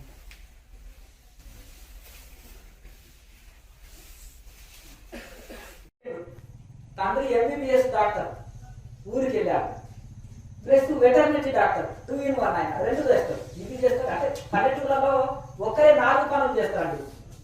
4 పనులు వస్తాయి. టెక్నికల్ వర్క్ చేస్తారు, రైతు పని చూసుకుంటాడు, అన్ని సపరేట్ ఉంటారు. ఒక పని 4 చేసిన 4 పనులు ఒకరే చేస్తారు. అట్లా నేను ఏం చేస్తానంటే పాపం వెటర్నరీ డాక్టర్ కూడా నేర్చుకున్నాడు. జంతువులకు కొన్ని ఆవులు గోవులు ఇవి ఉంటాయి కదా, దానికి చేయడం చిన్న ఏమైనా జాబ్ చేసేవాడు. జంతువులు కుక్కలు పిల్లులు పెంచుకుంటారు కదా, వాటికి కూడా కొంచెం ట్రీట్మెంట్ చేసేవాడు. వెటర్నరీ ట్రైనింగ్ తీసుకున్నాడు, ప్లస్ ఎంబీబీఎస్ డాక్టర్. తండ్రి ఊరికి వెళ్ళిన తర్వాత కుమారుడు ఉన్నాడు, ఇంట్లో ఉన్నాడు. ఏమయ్యా మీ నాన్న లేరా అంటే, డాక్టర్ గారు లేరా అంటే, ఊరు వెళ్ళారండి అంటే ఏంటంటే 1 week పెట్టినట్టు. అయ్యే చాలా ఇబ్బందిగా ఉందండి, నాకు విపరీతమైన కడుపులో నొప్పి వేసిందండి, ఎట్లనైనా చేసి మీరు ఏదో ఒకటి ఇవ్వండి. మీ నాన్న దగ్గర ట్యాబ్లెట్లది అది అపూర్వకాలం కదా, పుస్తకం ఉంటుంది కదా, రోజు పరిశోధన చేస్తుంటారు ట్యాబ్లెట్ పుస్తకాన్ని. డాక్టర్ ఒకసారి తిరిగేస్తుంటాడు, కొత్త ఏమైనా వచ్చినాయా కంపెనీలలో ఇంకేమేమి ఇచ్చేయాలని రోజు డాక్టర్కి ఒక ఇదే అన్నమాట. ట్యాబ్లెట్ల పుస్తకాన్ని ఎప్పుడు తిరిగేస్తుంటారు, చూస్తుంటారు వాళ్ళు అప్పుడప్పుడు ఫ్రీ టైంలో.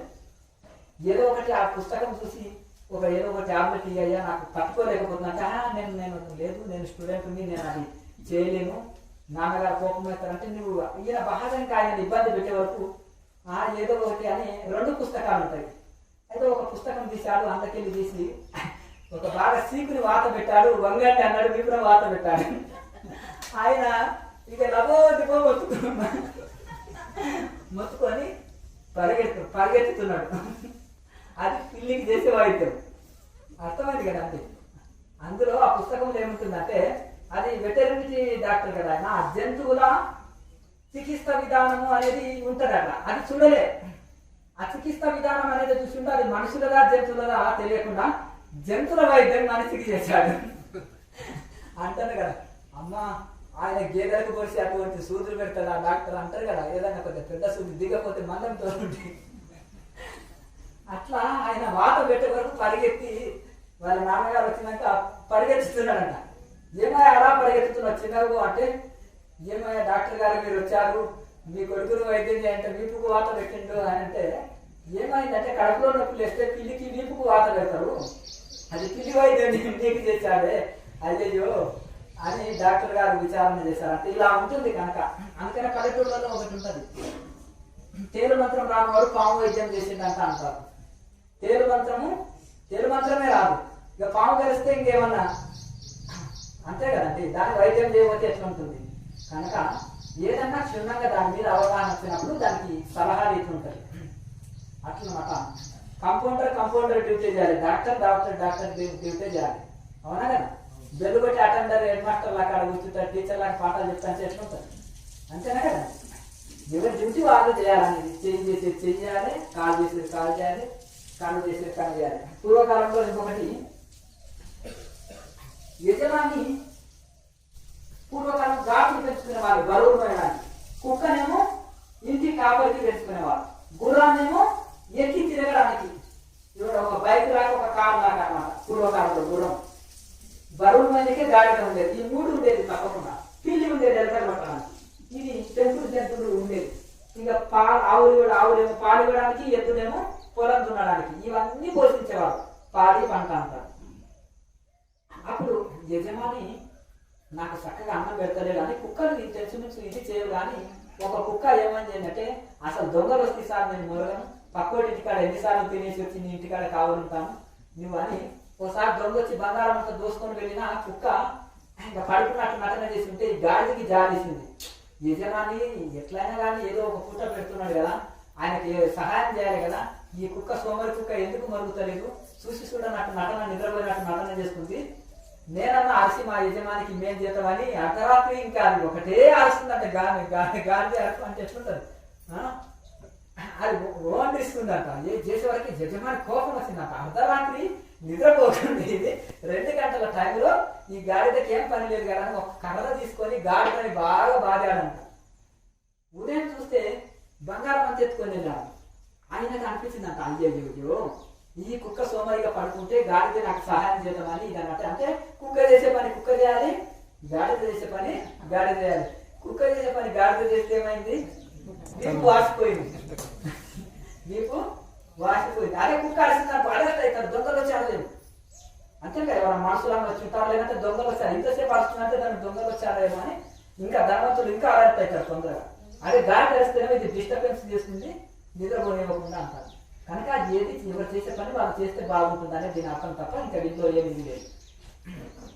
కనుక ఈ విధంగా మనము కొంతకాలము ఏకాంతంలో పడింది, కొంత తపస్సు చేసినాక కొంత అనుభూతి పొందిన తర్వాత ఆ మాట్లాడే మాటలు కానీ ఒక పుస్తకం రాసినా, ఒక ఉపన్యాసించినా, ఒక మాటలు చెప్పినా అది అది అద్భుతంగా ఉంటుంది. ఇటు ఉపనిషత్తులని ప్రమాణంగా ఇటు గురువుల దగ్గర తెలుసుకున్నది స్వయం అనుభవం 3 తేడా అవుతాయి, 3 కలుస్తాయి. అది అనుభవంతో కూడుకున్న వాకులు. మాలికేశ్వరి మాత ఏం PG/PhD చదవలే, ఆమెకు చదువు రాదు. కానీ ఏది పలికినా స్వయం అనుభవం. అలాగే ఆమె మెదక్ జిల్లాలో శబరిమాత అని ఉండేది, ఆమె ఏం చదవలే. ఏది పలికిన అనుభవంతో కూడిన మాటలు. అర్థమైంది కదా. శ్రీశైలంలో ఒక మల్లమ్మ మాత అని ఉంటుంది, ఆమె కొంతకాలం తపస్సు చేసుకున్నది. ఏది పలికిన ఆమెకు చదువు రాదు. ఏం చేసినా అనుభవంతో కూడిన మాటలు. ఆమె చేసిన పూరకైన సాధన ఎంతవరకు చేసిందో అంతవరకైనా అనుభవంతో కూడిన మాటలు. ఇంకొకరిద్దరు మాటలు ఉండి నెక్కర్లు వేసుకొని తపస్సు చేసుకుంటారు శ్రీశైలం. 28 years బ్యాక్ చెట్ల మీదే కూర్చుంటుంది. కింద అడవి జంతువులు ఉంటాయి, మనుషులతో గోళ ఇవన్నీ. మగవాళ్ళ లాగానే డ్రెస్ వేసుకొని ఇటు ఏంటంటే అది డ్యూ చేసుకుంటారు, చాప్స్ వేసుకోవడం, చిన్న చిన్న నెక్కర్లు వేసుకొని. ఎందుకంటే అడవుల్లో కదా, చెట్ల మీదే కూర్చొని అట్లా. ఎందుకంటే అది స్వయం అనుభవంతో కూడిన మాటలు. కనుక ఇటు మనకు పూర్వకాలంలో గొప్ప గొప్ప మహానుభావులు, మరి కబీర్ దాస్కు చదువు రాదు, తల్లిగొండ వెంకమ్మకు చదువు రాదు, మొండకు చదువు రాదు. రామాయణం అంతా పద్య రూపంలో వచ్చింది. స్వయం అనుభవం అన్ని మాటలు. కనుక కొండంత పాండిత్యం కొద్ది గోడంత సాధన మేలు. కనుక సాధన అంటే నిద్ర ధ్యానం కాదు ఇక్కడ. అర్థమైంది కదా. సమ్యక్ ధ్యానము 1 గంట చేసినా సరే, అంటే లాయ్ భాష అంటారు, శాస్త్రీయమైన ప్రాణాయామం 1 గంట చేసినా ఒకటే, అశాస్త్రీయమైనది 100 గంటలు చేసినా ఒకటే అంటారు. లాభం లేదండి. పక్కవాడి హాల్ టికెట్ నెంబర్ వేసినంటే వాడికి వెళ్ళిపోతాయి మార్కులని. అంతే కదండి. ఎగ్జామ్ బాగా రాసినానండి, నెంబర్ ఎవరు చేసినావు, పక్కవాడి హాల్ టికెట్ నెంబర్ వేసినావు, అంతేనా కదా. ఇప్పుడు దాన్ని దేనికి గురి పెట్టినామో దానికే లక్ష్యం. ఏది కావాలనుకుంటే అదే దానికే మనం గురి పెట్టాలి. అట్లా మనం ఏది పరిశ్రమ చేస్తున్నాం, ఏదో చేయాలనే తపన ఉంది, సాధించాలనే తపన ఉంది, ఏదో కసి మనలో ఉంది. అదేదో మరి శాస్త్రీయంగా చేస్తే మంచిది కదా. అర్థమైంది కదా. ఇప్పుడు ఏదైనా ఒక వంట కానీ అన్ని వేస్తారు, 10 kg నూనె పోస్తారు, అన్ని వేస్తారు. కానీ వంట మాస్టర్ చేసిన దానికి సామాన్యులు చేసిన దానికి ఎంత తేడా ఉంటుంది. ఆయన 2 kgలోనే అందంగా చేస్తే వీళ్ళు 10 kg నూనె పోసి కూడా లాభం ఉండదు. అవునా. ఇంకొకటి అది చేసే పద్ధతిలో ఉంటుంది. ఏది ఎప్పుడు వేయాలి, ఏది ఎంత వేయాలి, ఎంత ఎక్కువ వేస్తే మనం రుచి వస్తుందని మనం భ్రమిస్తాం. అలాగే ఇంకొకటి అది చేసే ఒక ఫార్ములా ఉంటుంది. ఆ ఫార్ములా ప్రకారం పాటిస్తే ఏదైనా పర్ఫెక్ట్ ఉంటుంది. అట్లా కనుక ఇప్పుడు మనకు గొప్ప గొప్ప మహానుభావులు ఏం చదువు రాకున్నా, ఏం ఇది లేకున్నా కానీ వాళ్ళు ఎన్నో తత్వాలు రాశారు, భజన్స్ రాశారు, ఎన్నో పద్యాలు రాశారు. ఏదైనా 2 మాటలు నోటి నుంచి చెప్తే అంత అనుభవమే, స్వయం అనుభవమే ఉంటుంది.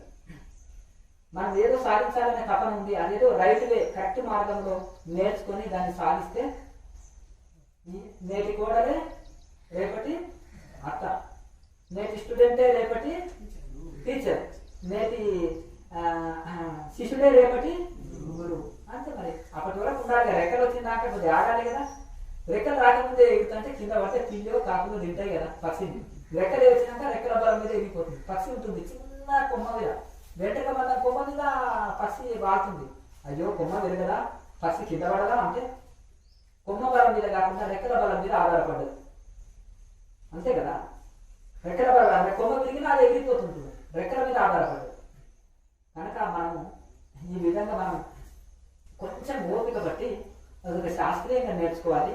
మనకి తెలియనప్పుడు ఏం చేయాలంటే, తెలియనప్పుడు ఏంటంటే చక్కగా ఉపనిషత్తులను అధ్యయనం చేయాలి, భగవద్గీతను బాగా అధ్యయనం చేయాలి, పతంజలి సూత్రాన్ని బాగా అధ్యయనం. మీకు వచ్చినా రాకుండా ఇది అది ఒకటే చూస్తుందండి, 10లో ఒకటి అర్థమవుతుంది. ఇవాళ ఈ కొత్త పదం తెలుస్తుంది, రేపు ఇంకో కొత్త పదం, సంవత్సరం చదివితే సంవత్సరం రోజు ఒక కొత్త పదం మీకు తెలుస్తుంది. అందులో అదే శ్లోకంలో అదే అర్థంలో అది సంవత్సరం రాని వాడికి కూడా చదువుతూ వస్తుంటుంది. ఏ పనైనా చేస్తే చేస్తే చేస్తే కొంత వస్తుంటుంది. అది బాగా చదవాలి, బాగా చదివితే మీకు నిజమైన అర్థం వస్తుంది. ఋషులు మొత్తుకొని ఎన్ని గ్రంథాలు రాసి పెట్టిపోయారు, ఎంత ఇది చేసిపోయారు, మనం ఇంకా మిస్గైడ్ అయితే ఎట్లా చెప్పండి. ఇప్పుడు ఒక షాప్ ఉందండి, రామకృష్ణ పరమహంస అంటాడు, భక్తుడిగా ఉండు అమాయకుడిగా ఉండకంటే. ఒక షాప్ పోయిందనుకో, సేల్ కాని వస్తువు, పాడైన వస్తువు, మంచిది లేనిది డూప్లికేట్ కంపెనీ ముందరేస్తాడు.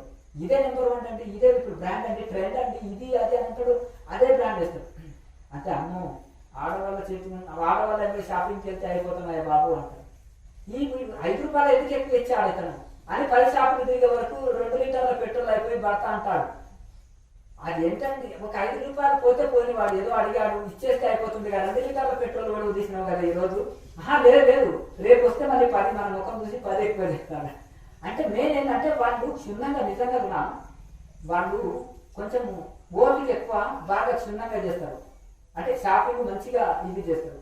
అయితే ఒకటి ఏంటిదంటే మెయిన్ అట్లా తెలివి ఉండాలి. మగవాళ్ళది ఎట్లుంటారంటే ఓపిక తక్కువ, వాళ్ళు ఏది ముందర వస్తే అదే తీసుకొని వస్తారు. అందుకనే మా ఆవిడ ఒప్పుకోదండి, లిస్ట్ ఏది రాస్తే అదే బ్రాండ్ ఇవ్వాలి, అదే ఇవ్వాలి, మరి వాపసు పంపిస్తారు. అదేదో మా ఆవిడ రాసింది ఇవ్వండి అంతేనా కదా, ఏది ఇస్తే అది తీసుకొని రావడమేనా ఇది అంటారు. అంటే వీళ్ళకు కొంచెం ఆలోచన చేస్తారు. కనుక ఇది కూడా మనము ఇంకా ఎవరు చెప్తే అది ఏదో యూట్యూబ్ ఛానల్ పెట్టుకొని వాళ్ళు చెప్తే వాళ్ళ మాట వినాలన్నా ఎందుకు వినాలి, అది ఎంతవరకు సత్యం ఉంది, అది ఋషుల శాస్త్ర ప్రమాణం ఉందా. పుస్తకాలు ఎవరంటే వాళ్ళు రాయొచ్చు, నష్టం ఉంది, డబ్బులు రాసి ప్రింట్ చేసుకోవచ్చు, అది ఎందుకు ప్రమాణం తీసుకోవాలి. ఋషి పరంపరలో ఉన్నాడు, ఎంతకాలం తపస్సు చేశాడు, ఆయనలో ఏం త్యాగం ఉంది, ఎంత తపస్సు చేశాడు, ఎంత స్వయం అనుభవం పొందాడు, వాళ్ళ గురు పరంపర ఏంటిది, ఎక్కడ శిక్షణ తీసుకున్నాడు, అటువంటి కదా. ఇప్పుడు నెల రోజులు తపస్సు చేసినాడు వాడు ఇంకా కొద్దిగా క్రియేట్ చేసినాక 10 ఏళ్ళు శ్రీశైలంలో రివర్స్లో తపస్సు చేసినాడు అని అంటారు. అర్థమైంది కదా, అది అర్థమా. ఇది ఇట్లా అయిపోయింది, అసత్య జీవితాలు అయిపోయింది. కనుక ఈ విధంగా మనము దాన్ని గుర్తించి ఒక రైట్ వేలో మనం సెలెక్ట్ చేసుకోవాలి.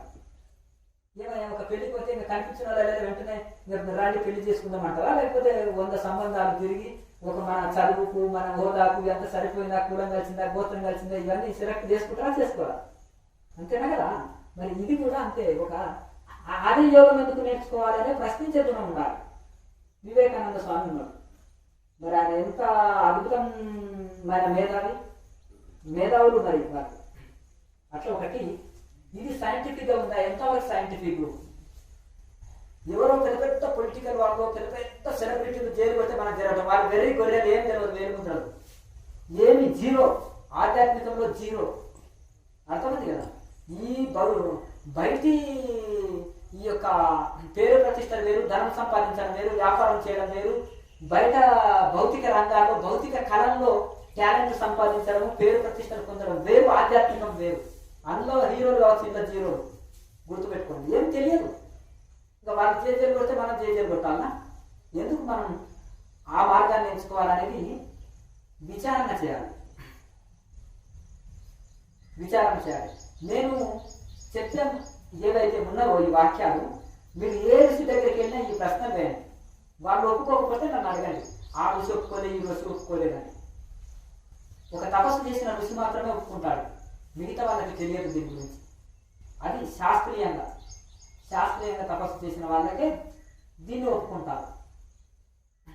లేకపోతే ఇంగ్లీష్ పుస్తకాలు ఒక 1000 తెలుగులో చేసినామా, అవి చదివినామా, నక్షత్ర లోకాలు, సూక్ష్మయానం, హాస్టల్ ట్రావెలింగ్, గత జన్మ ఎక్స్పెన్సెస్,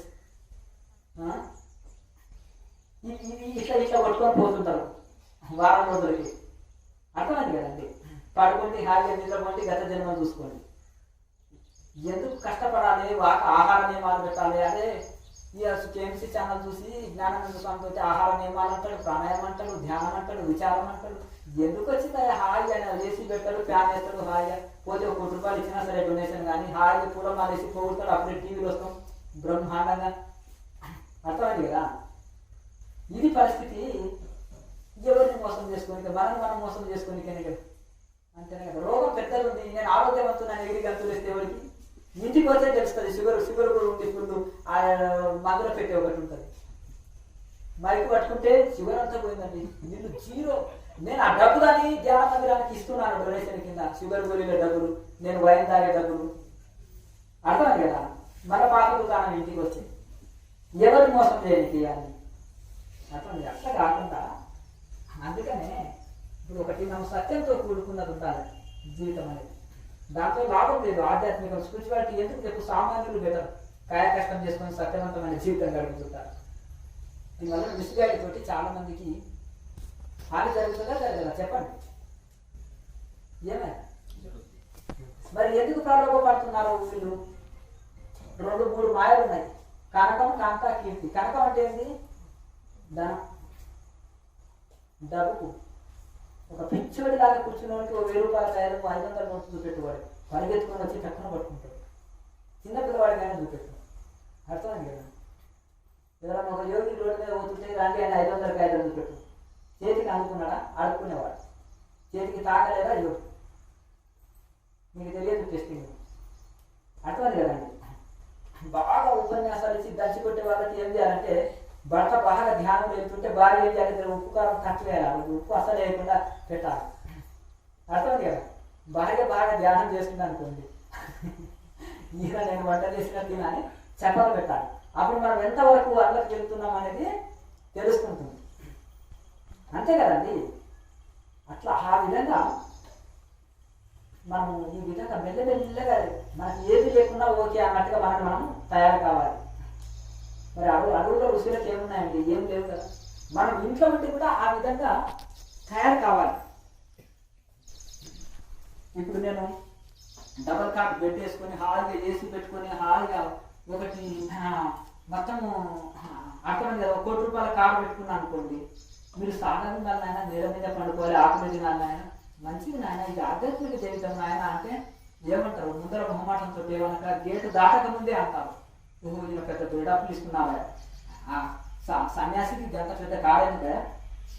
ఆయన రూమ్లో చూస్తే కూడా డబుల్ కాట్ బెడ్ ఉంది, ఎంతో ఓహో ఫారెన్ బెడ్ అండి అది అంటారా? మీరు సామాన్యులు కాదండి. అంటే మిగతా వాళ్ళు అయితే పెద్ద పెద్ద వాళ్ళు రానియరు లోపలి, కానీ లెక్క ఇదంటే రాయడానికి ఎందుకు అవన్నీ అంటారా? మరి 15 ఏళ్ళ నుంచి ఏదో ఏంటి స్వామి ఇదేదో ఆవుల సెట్టు లాగా ఇట్లా ఉంది అంటే ఇట్లే ఉంటాయి ఆయన బీరాశ్రమాలు. అర్థమైంది కదా. అవునా? మరి మీకు అందరికీ చందా బుక్కులు ఏమి ఒకటి ముస్లిం దేశం మీద పడండి దోసుకొని రండి ఇది అర్థమైంది కదండి. సాదాసీద జీవితం అని మరి నేను ఎట్లా చెప్పగలుగుతాను మీకు? అర్థమైంది కదా. నా నోట్ల నుండి మాటమని రావాలి. పొలిటికల్ లీడర్స్ ఇట్లా మైక్ పట్టుకుంటే వాగ్దానాలు ఇచ్చినట్టు ఉంటుంది, సుఖం చూపిస్తారు కదా ఒకటేసారి. అవునా కదా. మీరు ఏం వైకుంఠ స్వర్గం అంటే చేస్తానంటారు ఇప్పుడు మీ ఏరియాని. అంతే కదండి. మీరు స్పిరిచువాలిటీ వాళ్ళకి సాధారణమైన వాళ్ళకి తేడా ఏంటి? అంతే కదండి. ఇప్పుడు ఋషుల ఆశ్రమాల్లో పోయినాం, ఇప్పుడు కుర్చీలు వేస్తే మీరు కుర్చీలకి అభ్యాసం అంటారు, మెల్లగా ట్రై చేస్తున్నారు. వెనకటికి సాపలు వేసేవాళ్ళు ఇప్పుడు సోఫాలు చూపిస్తున్నారు ఇళ్ళ. సోఫాలకు అభ్యాసం అయిపోయింది, వెస్టర్న్ స్టైల్ అది. పూర్వకాలంలో రచ్చబండ మీద ఒక పాతకాలం బుద్ధుడైనా సరే ఆసనం మీద చక్కగా ఆసనంలో కూర్చొని బ్రహ్మాండంగా కథా కాలక్షేపాలు చేసేవాళ్ళు. అవునా కదా. ఇప్పుడు అప్పుడు కింటాలు బియ్యం సంచులు ఉండేది, ఇప్పుడు 25 కిలోలది 10 కిలోల ప్యాకెట్ కూడా వస్తుంది. శక్తి లేదండి, ఏమి బరువు లేదు, ఏం చిన్న బరువు కూడా మనం ఎత్తలేము. అవునా కదా. ఒక పూట ఆహారం లేకపోతే కూడా చక్కెర వచ్చి పడిపోతుంది. కనీసం ఈ యోగం ద్వారానైనా మన శరీరాన్ని మనం ఫిట్ చేసుకోవచ్చు. ఇది మోక్ష సాధన చేసినప్పుడు ఆటోమేటిక్గా మన శరీరం మనకు ఆటోమేటిక్గా కంట్రోల్ వస్తుంది, బాడీ మైండ్ అన్ని కంట్రోల్ వస్తాయి. మీరు రెగ్యులర్గా చేసి చూడండి, రెగ్యులర్గా చేయండి. ఇంకొకటి నేను చాలా హెల్త్ టిప్స్లో కూడా ఎన్నో చిట్కాలు ఇచ్చినాను. మీ శరీరంలో బాగా నీరు చేరి వాయు వాతం బాగా చేరిందా, మునగాకు పొడి తీసుకోండి, బెల్లము తేనె బాగా కలిపి రోజు 4-5 స్పూన్లు తినండి. వాయు వాతాలన్నీ కొట్టేసి మీ బాడీలో చక్కటి ఎముకల్లో బలమైన శక్తిని చేకూరుస్తాయి. మంచి అద్భుతంగా ఉంటుంది. శరీరంలో బాగా ఉష్ణం ఉంటుంది మీకు. అప్పుడు మీరు దూసరి ఆకు పొడి ఉంటుంది కదా, దాన్ని దయచి బాగా తీసి దాన్ని మజ్జిగలో తాగండి. అర్థమైంది కదండి, వేడి కొట్టేస్తుంది. అంటే శరీరం కఫం బాగుంది, అన్నం బెల్లం బాగా నమ్ముకొని తినండి, ఆ కఫం అనేది పోతుంది. చిన్న చిన్న చిట్కాలతోటే మనకు మంచి అద్భుతమైన ఇది పూర్వీకులంతా ఇది ఆచరించారు. అట్లా రోజు క్రమం విడవకుండా మనము ఇక వీలైనంత మనం సాధన పెంచుకుంటే పోతే అద్భుతమైన రిజల్ట్ ఉంటుంది. మీకు ఏమైనా డౌట్లు ఉన్నాయో అడగండి. క్రియాయోగం గురించి అడగండి. ఇంకెందుకంటే మిగతా స్పిరిచువల్ అందరూ రాయండి. మీకు ఏమైనా డౌట్స్ ఉంటే ఉన్నాయి కదా, నోట్బుక్లో రాసేయండి. అభ్యాసం చేస్తే సాధ్యమవుతుంది. అర్థం కదా. ప్రతిదీ ఇంకొకటి ఒక గోల్, ఒక లక్ష్యం ఉండాలి. నేను ఎందుకని చెప్తున్నా అంటే, నేను చిన్నప్పటి సంది సైకిల్ కూడా ప్రాక్టీస్ చేయలేదు. సైకిల్ కూడా నేను వైరాగ్యంలో ఉన్నాను. ఒక బాబుని చిన్న వెహికల్ ఇచ్చినాను, యాక్సిడెంట్ చేశాడు, చాలా ఖర్చు పెట్టించాడు. ఇక్కడ ఆశ్రమంలో ఉండే అంటే వచ్చాడు, గెస్ట్ వచ్చాడు. అది దూకుడు ఎక్కువ ఉంటుంది కదా వయసులో ఉండే పిల్లలకి. అయితే నేనేం చేసేసానంటే, ప్రతి చిన్న పని మీద మనం ఎందుకు ఇది నేర్చుకోకూడదు అనేది జస్ట్ 1 వీక్లో నేను ప్రాక్టీస్ చేసి డైరెక్ట్ స్ప్లెండర్ ప్లస్ తీసుకున్నాను. శ్రీశైలం, విజయవాడ, ఎక్కడ డైరెక్ట్ వైజాగ్లో బొర్ర గుహలకు వెళ్ళాలి నా గోల్. బొర్ర గుహలకు వెళ్ళాలి. చిన్న దగ్గర సైడ్కి ఆపుకున్నాను నేను. ఆడిన బండి కదా, లారీ వాడు లైట్గా తగిలించుకుంటూ వెళ్ళాలి. జస్ట్ తార్ రోడ్డు కనుక లాక్కొని వెళ్ళింది. మరి నా లక్ష్యం నుంచి నేను పాడిపోయి ఇంటికి రావాలన్నా, ఆశ్రమానికి రావాలన్నా లేదు. మన లక్ష్యం ఏంటి, అక్కడికి పోయి ఆ పని చూసుకొని రావాలి. అప్పుడు ఏం చేసినాము, ఇది నవత ట్రాన్స్పోర్ట్లో వెహికల్ వేసేసి, వెహికల్కి ఏం కాలే కొంచెం, ఇది మళ్ళీ అక్కడే బస్ ఎక్కేసి బొర్రాకి వేసి వెళ్ళిపోయినాం. అయిపోయి అది చూసుకొని మొత్తం అక్కడ ఏదైతే చేయాలనో అది చేసుకొని వచ్చేసినాం. అర్థమైంది కదండి. ఇంకా ఏంటంటే భయము ఎలా ఎక్కడ ఉంటుంది కదా, ఇక్కడ కూర్చోనికి లేదు, ఇక్కడ ఇది లేదు, అక్కడ లేదు, గీసుకొని పోయాయి అనుకోండి. చల్లటి వాతావరణం కదా అక్కడ. అయినా కానీ ఒకటి ఏంటిదంటే, మనకు డ్రెస్సింగ్ ఒక చేయవలసిన అవసరం లేదు. మనమే క్లీన్ చేసుకొని మనమే కట్టేసుకోవడం, ఒకసారి చూస్తే అయిపోయాయి. అంతే కదండి. మనం ఇది తీసినప్పుడు దాన్ని కట్టుకుంటుంది అనుకో, గాయానికి అమ్మో అమ్మో డాక్టర్ గారు మెల్లగండి అంటారు కదా. అది సాధ్యమైనంత వరకు ఒకరి మీద ఆధారపడకుండా మన పనులు మనము చేసుకోవాలి. ఇంకొకటి, ఒక లక్ష్యానికి వెళ్ళినప్పుడు నానా రకంగా విఘ్నాలు వస్తాయి. మనం రైతు వేళ వెళ్ళినా కానీ ఇప్పుడు తెలియదే ఉంది కనుక ఆ విధంగా ఇది వచ్చేసింది కనుక, అంటే నేనేమనుకున్నట్టే, ఒకటి మనం శ్రద్ధ పెడితే వస్తుంది. ఒకటి అదేం చిత్రం కానీ, నేను ఇంతవరకు ఇంగ్లీష్ నేర్చుకోవాలని నాకు కోరిక లేదు, నేను శ్రద్ధ కూడా పెట్టలేదు. జస్ట్ వాళ్ళు ఎవరో వస్తుంటే, ఫారిన్ యూత్ వచ్చినప్పుడు 2-3 మాటలు వాళ్ళతో మాట్లాడుతుంటే 2-3 మాట్లాడగలుగుతాయి కానీ పర్ఫెక్ట్ లేదు. అట్లా ఎందుకంటే దాని మీద నేను శ్రద్ధ పెడితే ఈజీగా నేర్చుకుంటుంటున్నాను. అంటే నేను అనుకున్నది ఏంటంటే, మనం శ్రద్ధ పెడితే ఏ పని అయినా వస్తుంది, శ్రద్ధ పెట్టకపోతే ఏది రావాలి. అంతే కదండి. అట్లా మనం ప్రాక్టీస్ లేకుండా వెళితే చిన్నగా వెళ్ళాలి, చూసి వెళ్ళాలి. శ్రద్ధ పెడితే, మనసు పెడితే వెళ్ళొచ్చు అనేది. కనుక ఆ విధంగా మనము అంతలాగా కొత్త వాళ్ళు చేతులు గుంజే, కాళ్ళు గుంజే, నడుములు గుంజే, ఇది అది ఈడ నొప్పి ఆడ నొప్పి అంటే ఇంకా అంటే వాళ్ళు పాపం బయట అదే వాళ్ళు వెళ్తారు కదా, కొంతమంది ట్రావెలింగ్ చేస్తారు వాళ్ళు, ఇంకా కొంచెం అంటే వాళ్ళకేమో చిన్నప్పటి నుంచి అభ్యాసం ఉంటుంది కదా, అవన్నీ ఏమీ ఉండదండి. మనం చక్కగా యోగం చేసే వాళ్ళకి అంత సహకరిస్తుంది శరీరం. కనుక ఆ విధంగా మనం ఇంకొకటి శ్రద్ధ పెడితే వస్తుంది ఏ పనిలో కానీ. మనం శ్రద్ధ పెట్టకపోతే ఏది రాదు. అట్లా ఏదన్నా చిన్న చిన్న పనులు మనం చేసుకోవడానికి వస్తే బాగుంటుందని డైరెక్ట్ పట్టుకొని వెళ్ళినాం. ఇది ఇట్లా అన్నాడు, ఇట్లా చూపేకు, ఇది ఇట్లా పట్టండి, ఇట్లా అంటే ఇంకా డైరెక్ట్ స్టార్ట్ చేసుకొని వెళ్ళడమే అయింది. ఇంకొకటి ఏంటంటే బ్యాలెన్స్ కొత్త వాళ్ళకి కష్టం వస్తుంది అంతే. కొద్దిగా బ్యాలెన్సింగ్ వస్తే అయిపోయి. అట్లా ఈ విధంగా మనము శ్రద్ధతోటి ఏదైనా ఇదవుతుంది. మనం మధ్యలోనే విఘ్నాలు వచ్చినప్పుడు మధ్యలోనే తప్పుకోకూడదు. మన మొండితనంతో ఆ విఘ్నాలను పారిపోవాలి. ఒకటి దాన్ని మొండితనం మూర్ఖత్వం అనే కొద్ది కూడా పట్టుదల అనొచ్చు. అంతేనా కదా. వివేకానంద స్వామి జగముండి అండి, బుద్ధుడు జగముండి అండి, మలయ స్వామి జగముండి అండి. అవునా కదా. అప్పుడు సామాన్యులు కాదు, దశముఖుడు.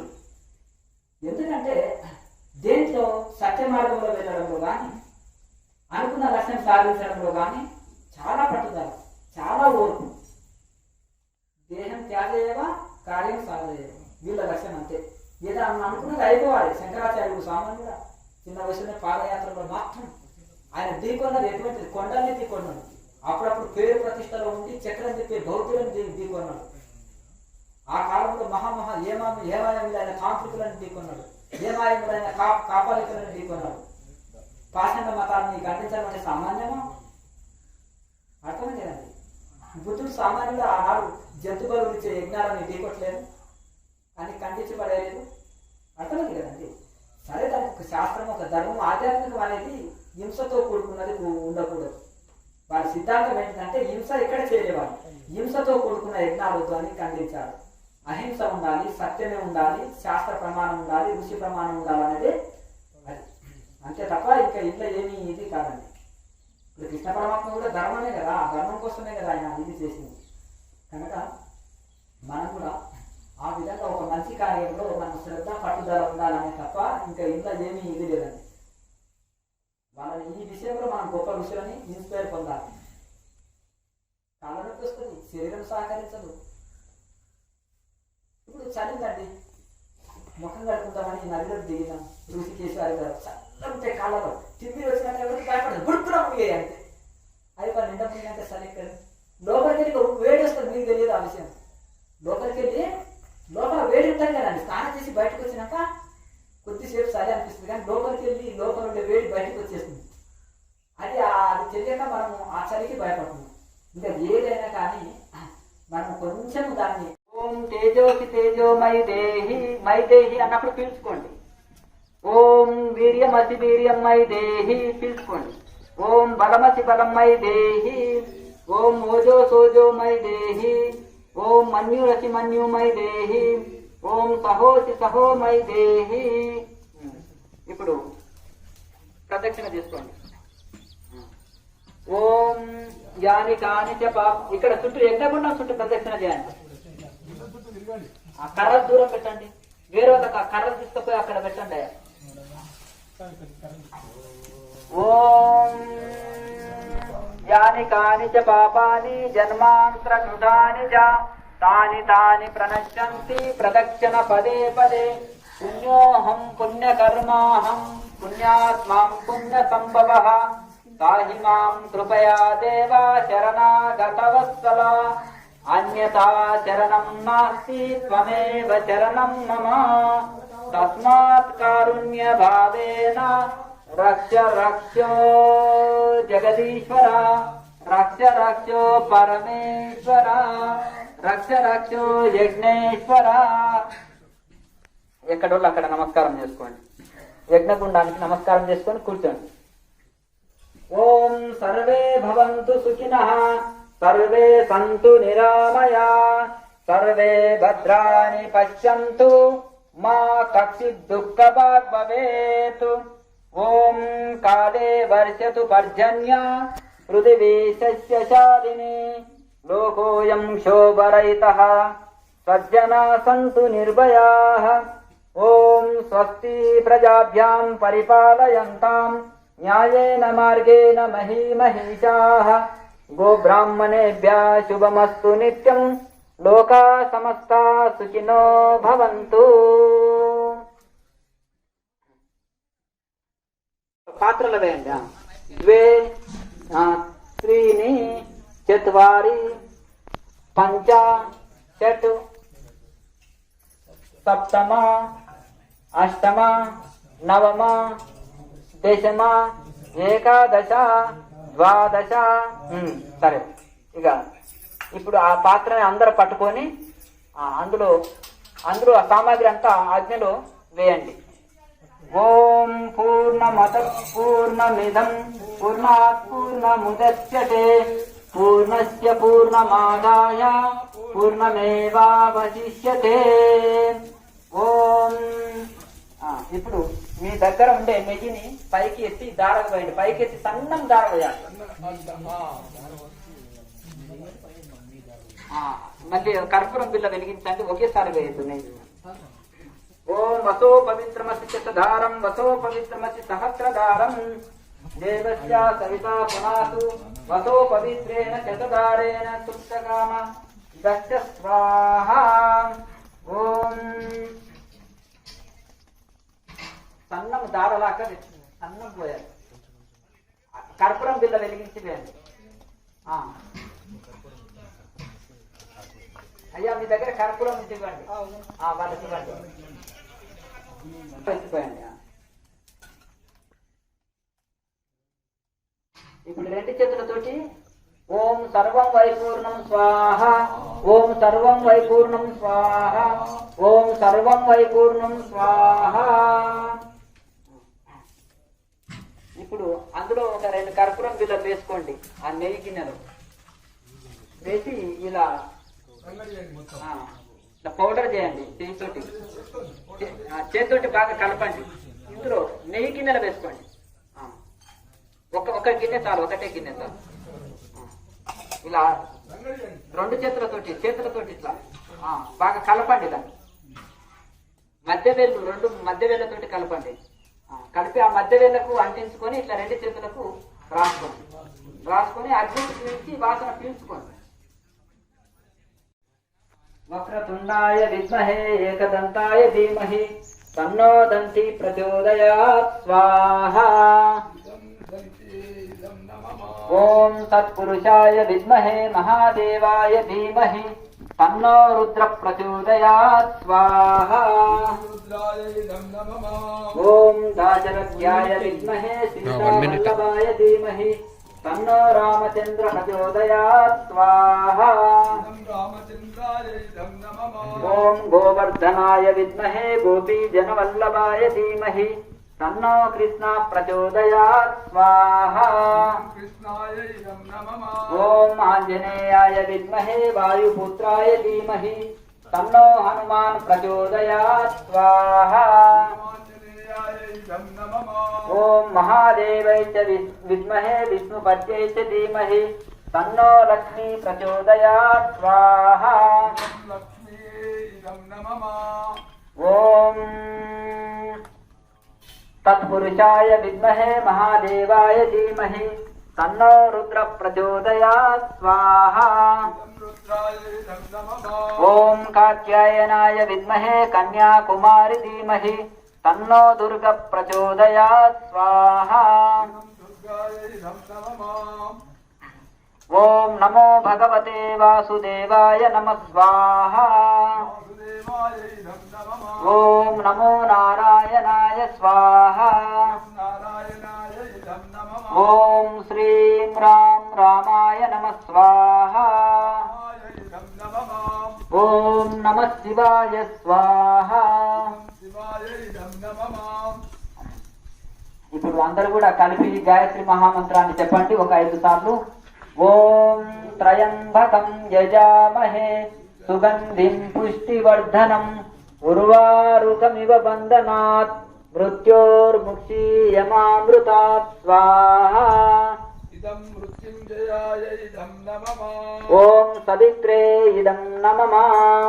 ఓం త్రయంబకం యజామహే సుగంధిం పుష్టివర్ధనం ఉర్వారుకమివ బంధనాత్ మృత్యోర్ముక్షీయమామృతాత్ స్వాహా.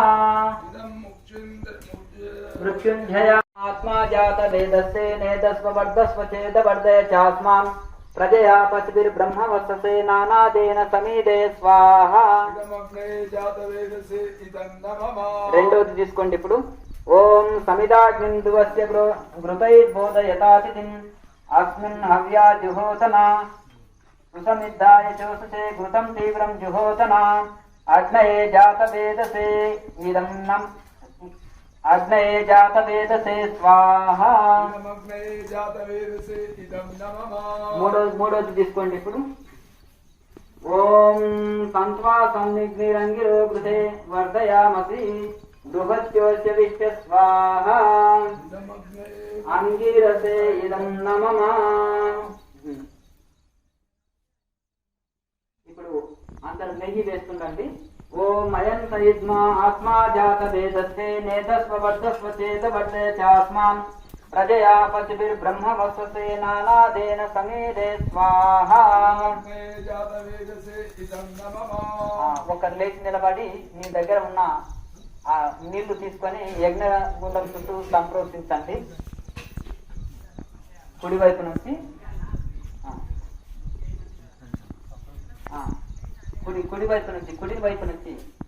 కుడివైపు నుంచి ఎడమ వైపుకి మొత్తం. ఓం అదితేన మన్మస్వ, ఓం అనుమతేన మన్మస్వ, ఓం సరస్వత్యన్ మన్మస్వ, ఓం దేవ సవితా ప్రసవైఘ్నం ప్రసవైఘ్నపతిం భగాయ దివ్యో గంధర్వః కేతపు కేతన్నః పునాతు వాచస్పతిర్వాచం న స్వదతు. కూర్చోండి. స్వాహ అన్నప్పుడు నెయ్యి వేస్తుండండి. ఓం అగ్నయే స్వాహ, ఓం సోమాయ స్వాహ, ఓం ప్రజాపతయే స్వాహ, ఓం ఇంద్రాయ స్వాహ, ఓం భూరగ్నయే స్వాహ, ఓం భువర్వాయవే స్వాహ, ఓం స్వరాదిత్యాయ స్వాహ, ఓం భూర్భువస్వః అగ్నివాయువాదిత్యేభ్యః స్వాహ. ఇప్పుడు మీ దగ్గర పంచదార ఉందా? చక్కెర ఉందా? ఇవ్వండి. స్వాహ